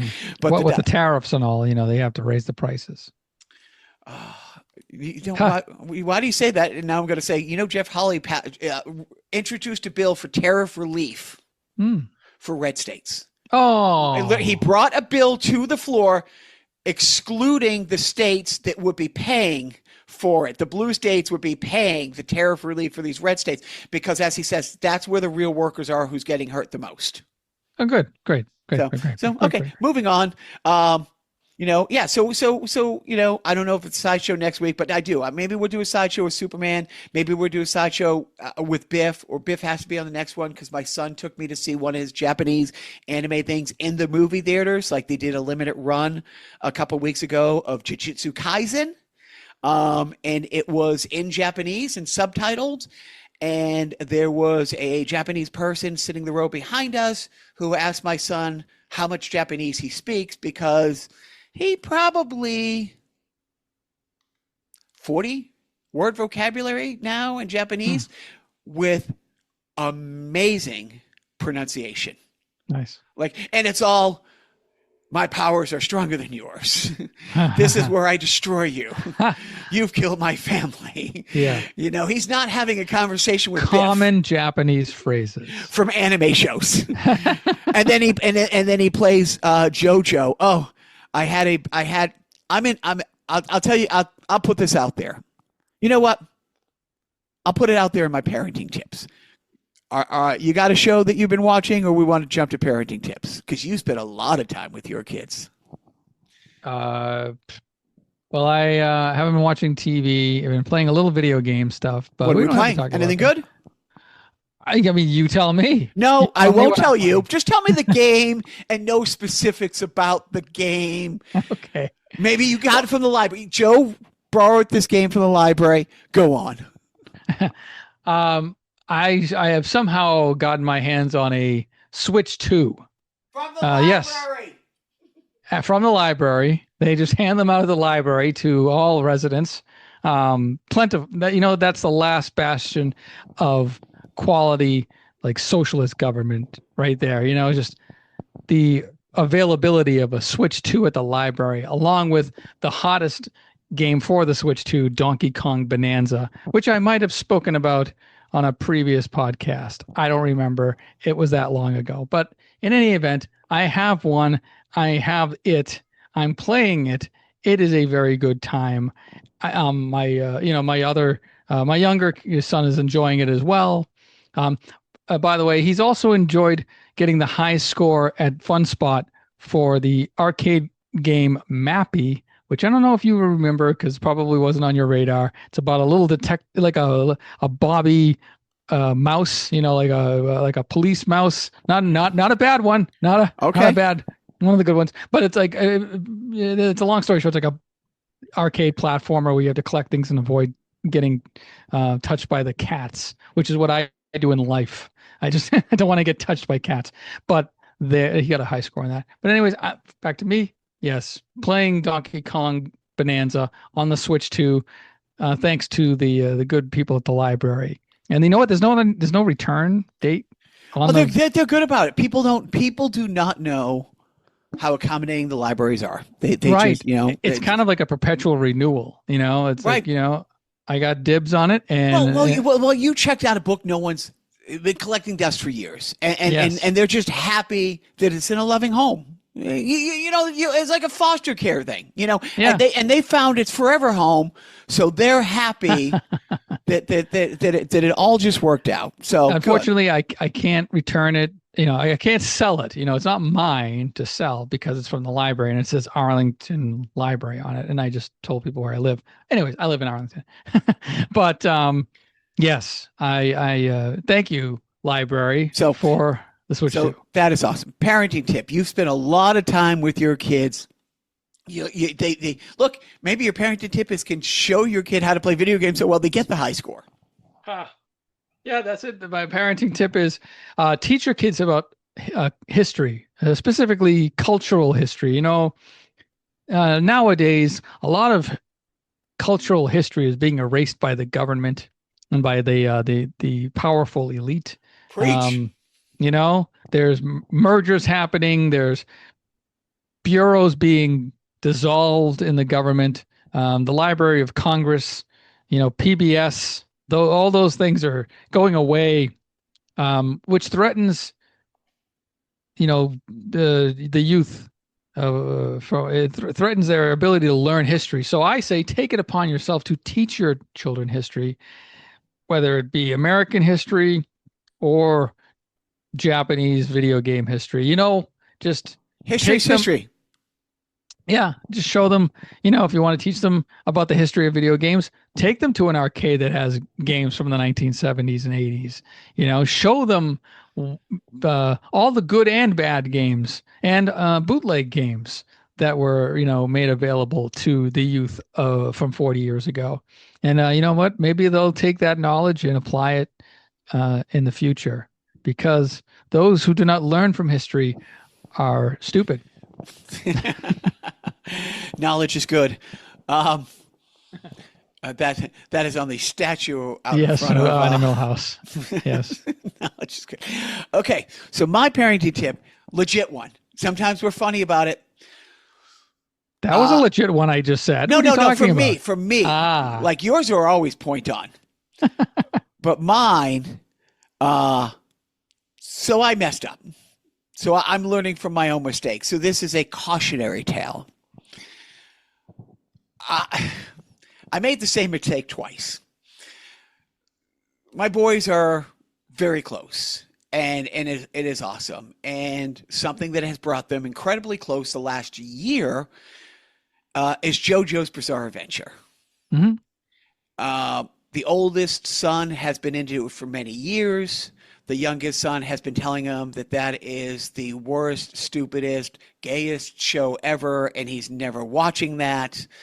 And the oldest one is like, every show that you love is based on this. You know what I mean? This is one of the big tenets in that world.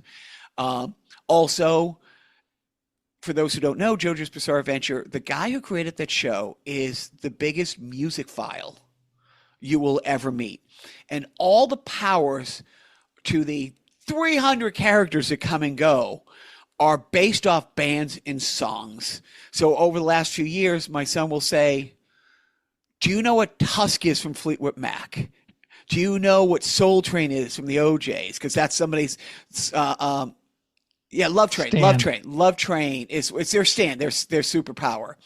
So the other one, and that's what he does. He falls down these rabbit holes and it becomes obsessive. So he went from telling his brother it is the worst, stupidest thing in the world, he will never watch it, to them being obsessed together. And it's great. It is really great.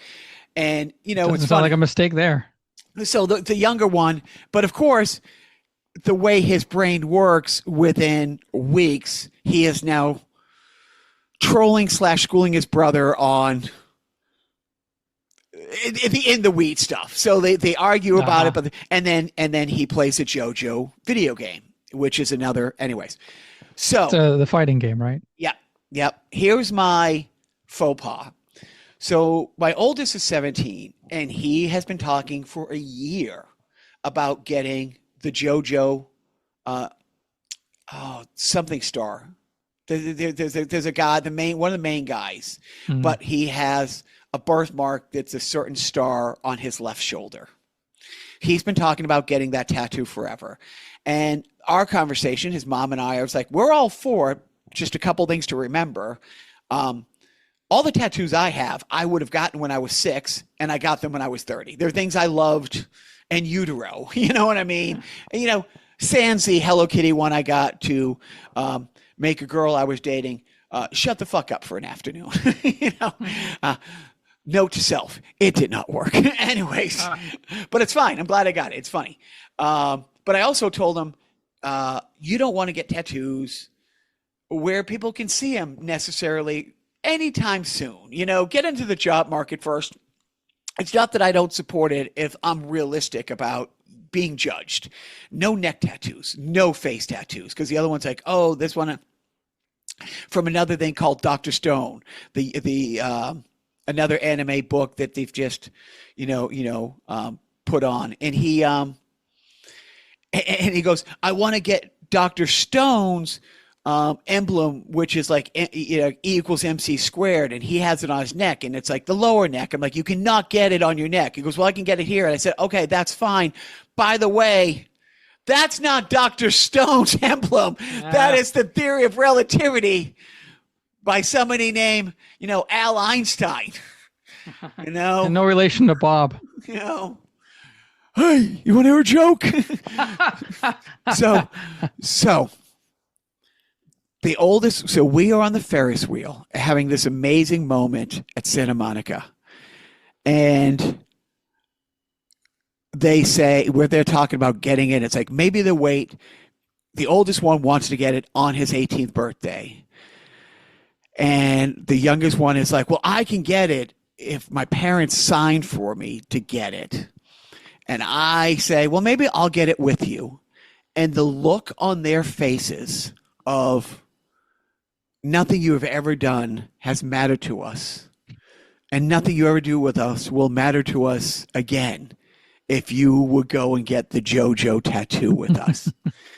And I say, well, we are in Santa Monica. Venice is right there. And I point a couple blocks. I'm like, maybe I can sign for the oldest one to get in. We can go over and get it now. And then the youngest one is like, well, how old do I have to be? I said, you know what? Maybe I can sign for you to get it. Yeah, the look that Joe's giving me is the look I gave myself instantly as the word came out of my mouth. And thank God that you can't, even with parental consent in Massachusetts. I found a map. No state Get yourself a new map. is under 18, except a couple are 17 with permission. I want to say Mississippi is 14 with parental consent. Along with a lot of other things. Yes. But the only thing I said to my sons other than that, I said, here's one other cautionary thing about getting tattoos too soon. A, you might not love it in a couple years. You know what I mean? It's like, I have a couple on my feet I don't really love right now. I said, but you only have so much canvas. And you don't want to fill that up too soon. I said, everybody's different. But if I'm standing in shorts and a T-shirt, nobody knows that I should really fucking get a life. And I'm tattooed up with every DC tattoo that you can get. Hockey tattoos on my feet and Hello Kitty on my hip. Like they're unless I want you to see them, unless I'm at the halftime show and there's a malfunction, a wardrobe malfunction. And they're like, okay, but that was the thing. The other faux pas I made is 2 hours earlier. We are touring Santa Monica College. My oldest kid went to school a year late because he had a hardship of traveling through Europe on somebody else's dime. So we were literally traveling the world for 3 years, pretty much nonstop. So he didn't go to regular school till we moved back to this country.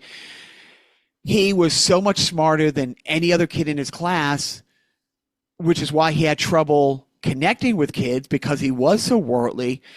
Wasn't a great reader because he's dyslexic. So they put him a year behind where he should have been age-wise. Then the pandemic hits, and because of his dyslexia, he couldn't get the help he needs to do online learning. And his stay-home dad has dyslexia and couldn't help him. So he's older than most kids in his. So he's always had a little trouble connecting. So he's going into his junior year. He will turn 19 a week into his junior year of high school. So he's older. And it's now rounded out. So some of his friends are. So his friend group is like 5 or 6 guys who are a year and a half younger than him, year and a half older than his brother. And so his brother and him have the same core friend group, and it's great, and they're all lifeguards and stuff. And of course, the youngest one is the youngest one in the group, but Joe knows my youngest one is who fucking calls the shots. Mm-hmm. You know what I mean? Mm-hmm. And so we talk about we're in with the special ed people at the college. It's like, how does this IEP transfer over here? It's like, well, IEPs don't transfer, but here are these accommodations. We will help pick classes. He can get peer mentoring or like he can get extra support. Here's how these programs work. And since she got off the plane, he's like, I'll go to high school there. Why I don't have a love for my high school. If you move out there, why don't we move out there together next year?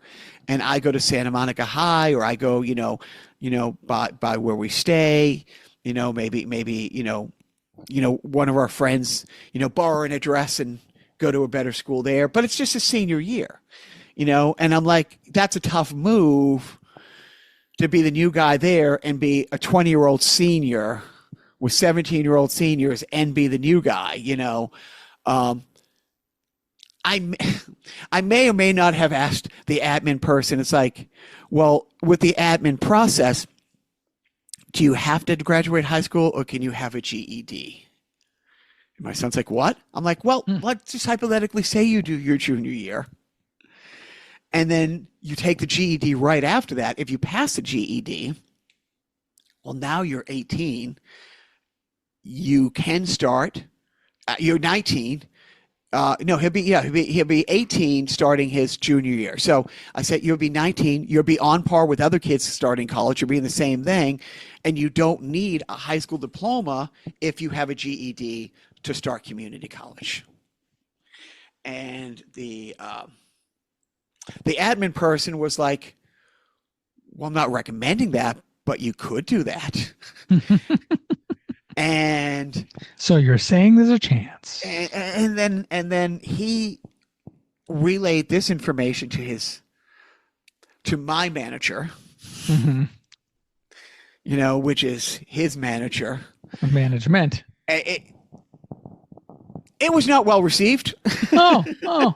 What, foregoing a traditional high school diploma so that they could be more socially accepted at a little bit earlier, but get an equivalent degree. But hey, that equivalent is just as good as a high school diploma. So it's in the name. What does it mean?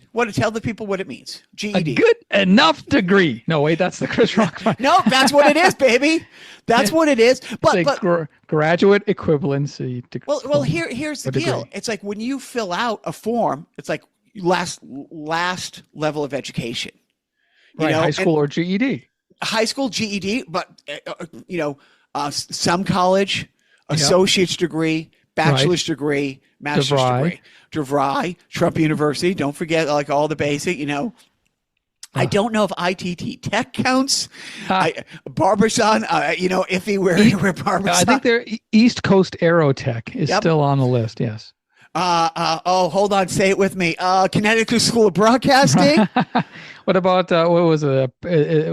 Is it a Peterson driver? No, Peterson's a mechanical. What's the driving school? I was trying to think of the truck driver. Was it Parkson or something like that? I remember I sent you the commercial years ago. Going to Nick's in the 80s, and I remember the comic talking about that. It's like, I'm watching cartoons today like most adults do. And I see you can be a truck driver commercial. I think I can be a truck driver. And then driving here, I saw one of those trucks. I got out and walked. It's like that guy was watching cartoons at his mom's house 4 hours ago. Anyways, but it's true. I mean, it's not just so he can connect with people more. He's desperate to be out here. He doesn't have strong ties there. Like, he has no friends from elementary school. He has no friends from junior high. He has a couple friends over like the last 6-7 months, ending his sophomore year, but he's not in a band. He's on the swim team, but he doesn't go to the swim team hangouts. He'll go to the meets.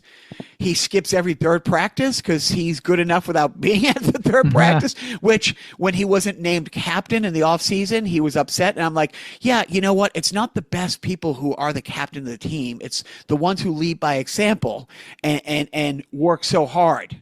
It's the ones who show up for practice early and leave practice late. It's the ones who do go to the swim get-togethers and stuff like that. And just because your time got better this year, phenomenally better, and he went from being the third, fourth best swimmer to probably the second best swimmer on the team, it's like, yes, you forgot. I'm using air quotes if I'm not using my sarcastic voice. You forgot that over Christmas break you had 3 swim practices that you went to none of. Yeah. So he's not tied to the school in any way. And I'm not moving out here next week, but I am having conversations that say, well, he is now driving and I can come out. Like when I went to Salt Lake City, when I went to Carson City, I was able to go out for 2 weeks, come back for 2 weeks, and go for 3 weeks. I missed a couple things that I didn't want to. And I've told the people I'm talking to now, it's like, and I told my son this because he's like, well, you can move out now. I'm like, dude, I've never missed a play rehearsal, let alone a play. I've never missed a swim meet. I've never missed one of your brother's soccer games. I never missed one of your American football games.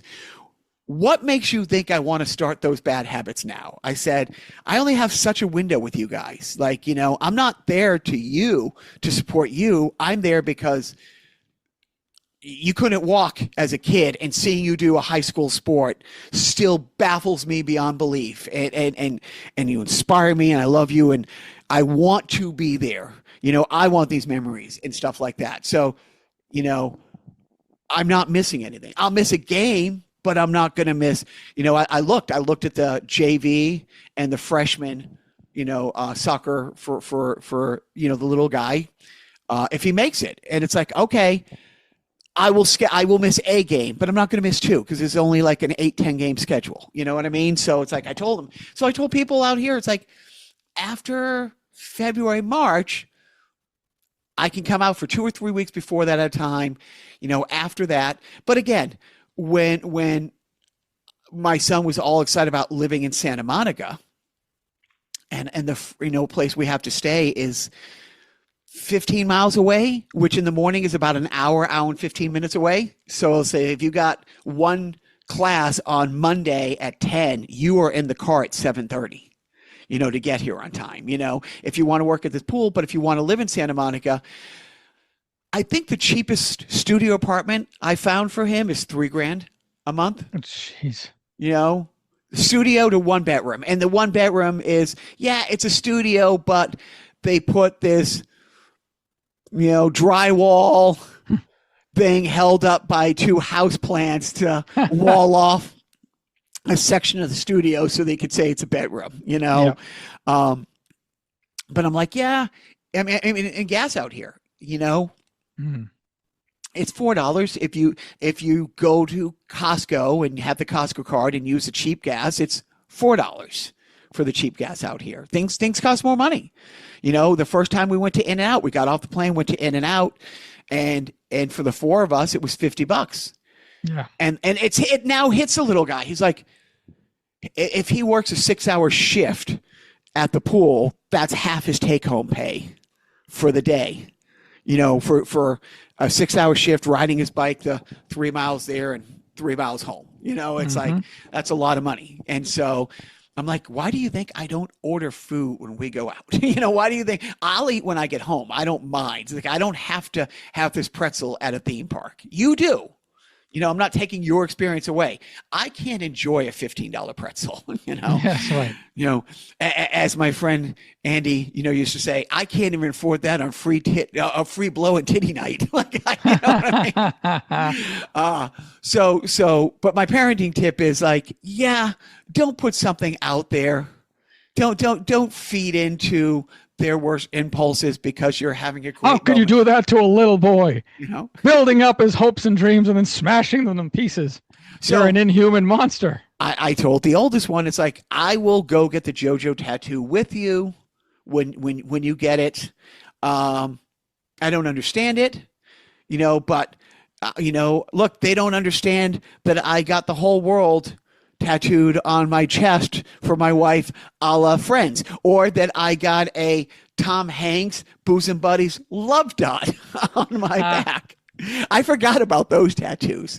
So you know what? It made my wife goofy happy that I have a Hello Kitty tattoo. It literally was the best gift I could have given her at the time. When I gave her the Friends tattoo this past Christmas, she was so overwhelmed by the gesture and stupidity, Yes. and so many times, I get out of the shower, I'm like, oh fuck, is that a mole? Nope. That is how Phoebe's mom sees her from heaven, Yes. the planet Earth. So my parenting tip, long-winded, is, don't tell your 17-year-old. Don't tell your 17-year-old you can quit high school a year early and come have fun with your dad in Santa Monica, or tell your 15-year-olds, it's like, well, if I can sign a waiver, we can go get a tattoo today. So don't make promises you're not willing to keep.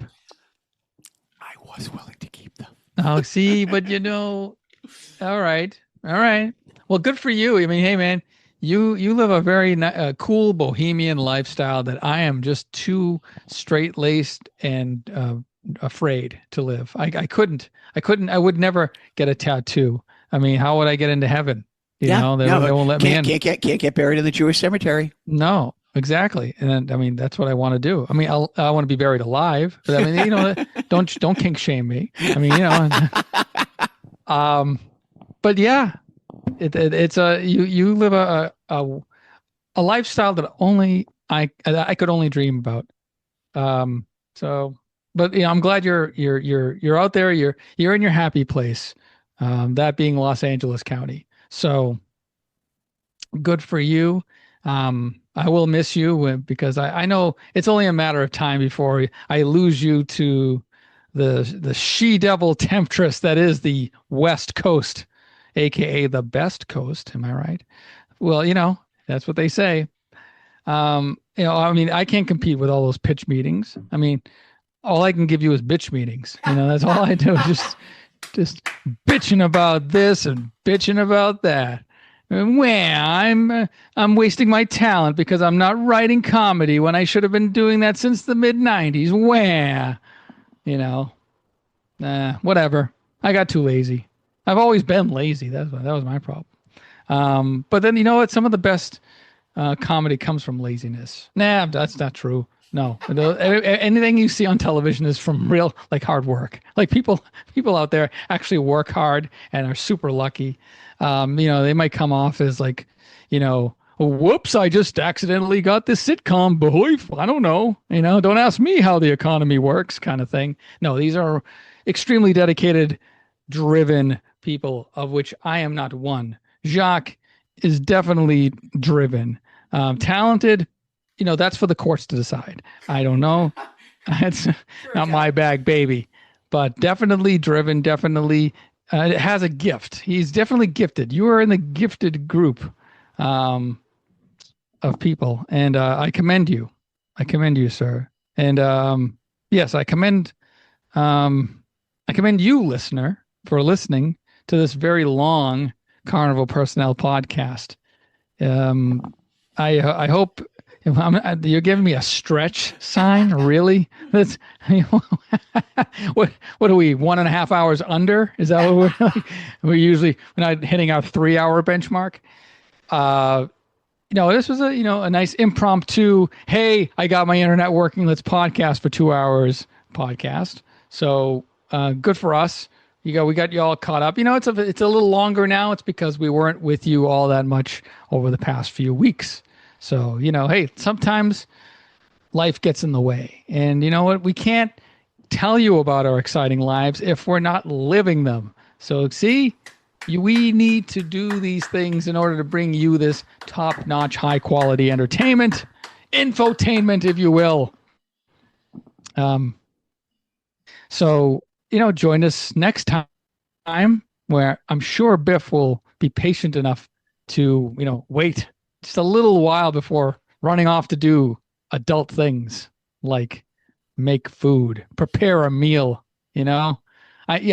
some people like Biff like to take hours to prepare a very good meal, whereas Jacques and I will eat out of a literal trough. Whatever you put in it, slop.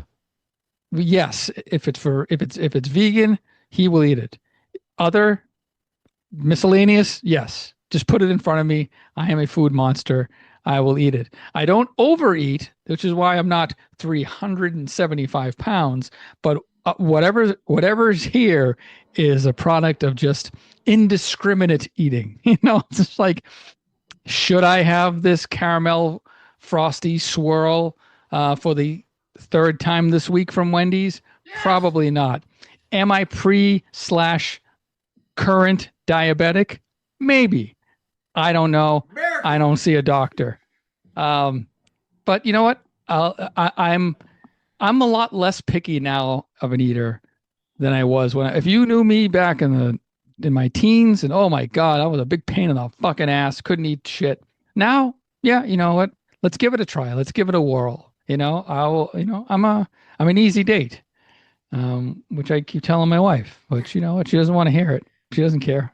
She doesn't care how easy I am. I don't know where I'm going with this. I just, I'm loopy. This is like, 2 hours of listening to Jacques and me talk will get you like this. So I guess it's time to wrap things up. I'm glad we had this time together. Who knows when we'll get together next time? Maybe it'll be in 2 weeks, maybe 4, maybe 6. But whenever it is, just know that it'll be a great time. By the way, speaking of podcasting that hasn't happened in a while, but or is now happening again, shout out to Frank Santopadre from the Gilbert Gottfried amazing Colossal podcast, and his new podcast, which you should all listen to, Fun for All Ages. I know Jacques is listening. I know. Did you hear the latest one where they tell there's a Burt Reynolds story on the set of Larry Sanders? Yeah, that's I only wish Gilbert were alive to hear that story, and react in the way that, but he's alive in my heart.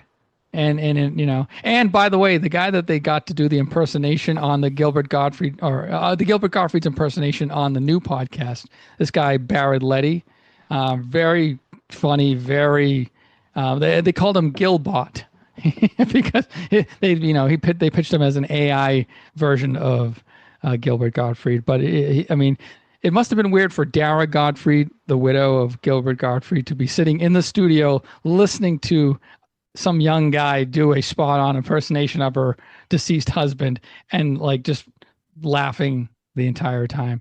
But it's worth a listen. So big shout out to Fun for All Ages with Frank Santopadre, available wherever you get your podcasts. Unfortunately, there's so many podcasts in the podcast sphere that we were asked, in order to make room for his new podcast, that we were asked to stop doing our podcast. So this will be our final podcast. We have to make room for all the new good podcasts. I'm sorry.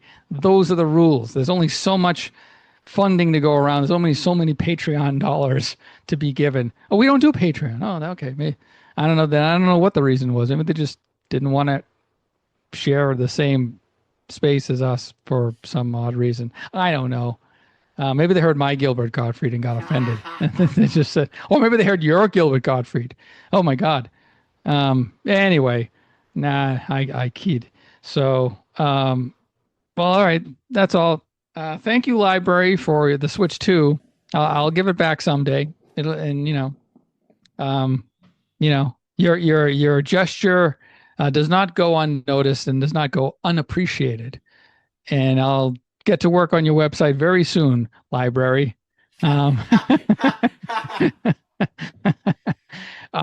exchange for lending me that Switch 2 for in perpetuity. Anyway, shut up, Joe. Shut up, Jacques. Shut up, Biff. And don't forget,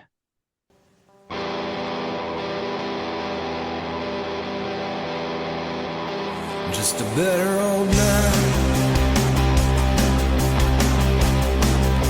It's kind of what I've always been. I've always been a crotchety fuck. My body's just catching up. I sometimes wish that I'd died young. Maybe just didn't live long enough to learn the ones who really run things are generally the most corrupt. When mankind stepped outside the food chain,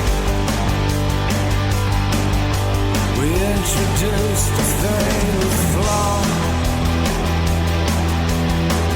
Got tangled up in old man's games,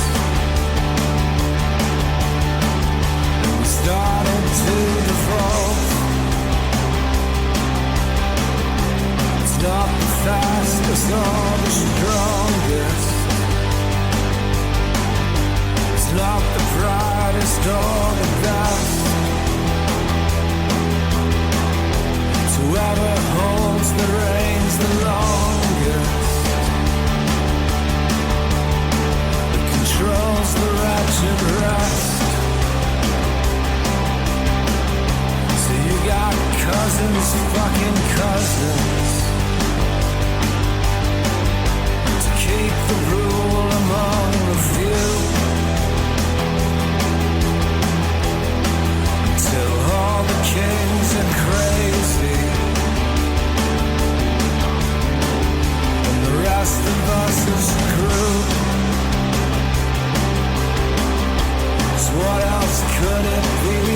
madness. Madness of a twisted greed to destroy everything we have. Taking more than you'll ever need. Just a bitter old man, but I know you only get one life. When they pay you for the day, brother, they just bought us life. Every dollar is an hour. Some fool's short time on earth. And the rich to be reviled for taking more than they could ever earn.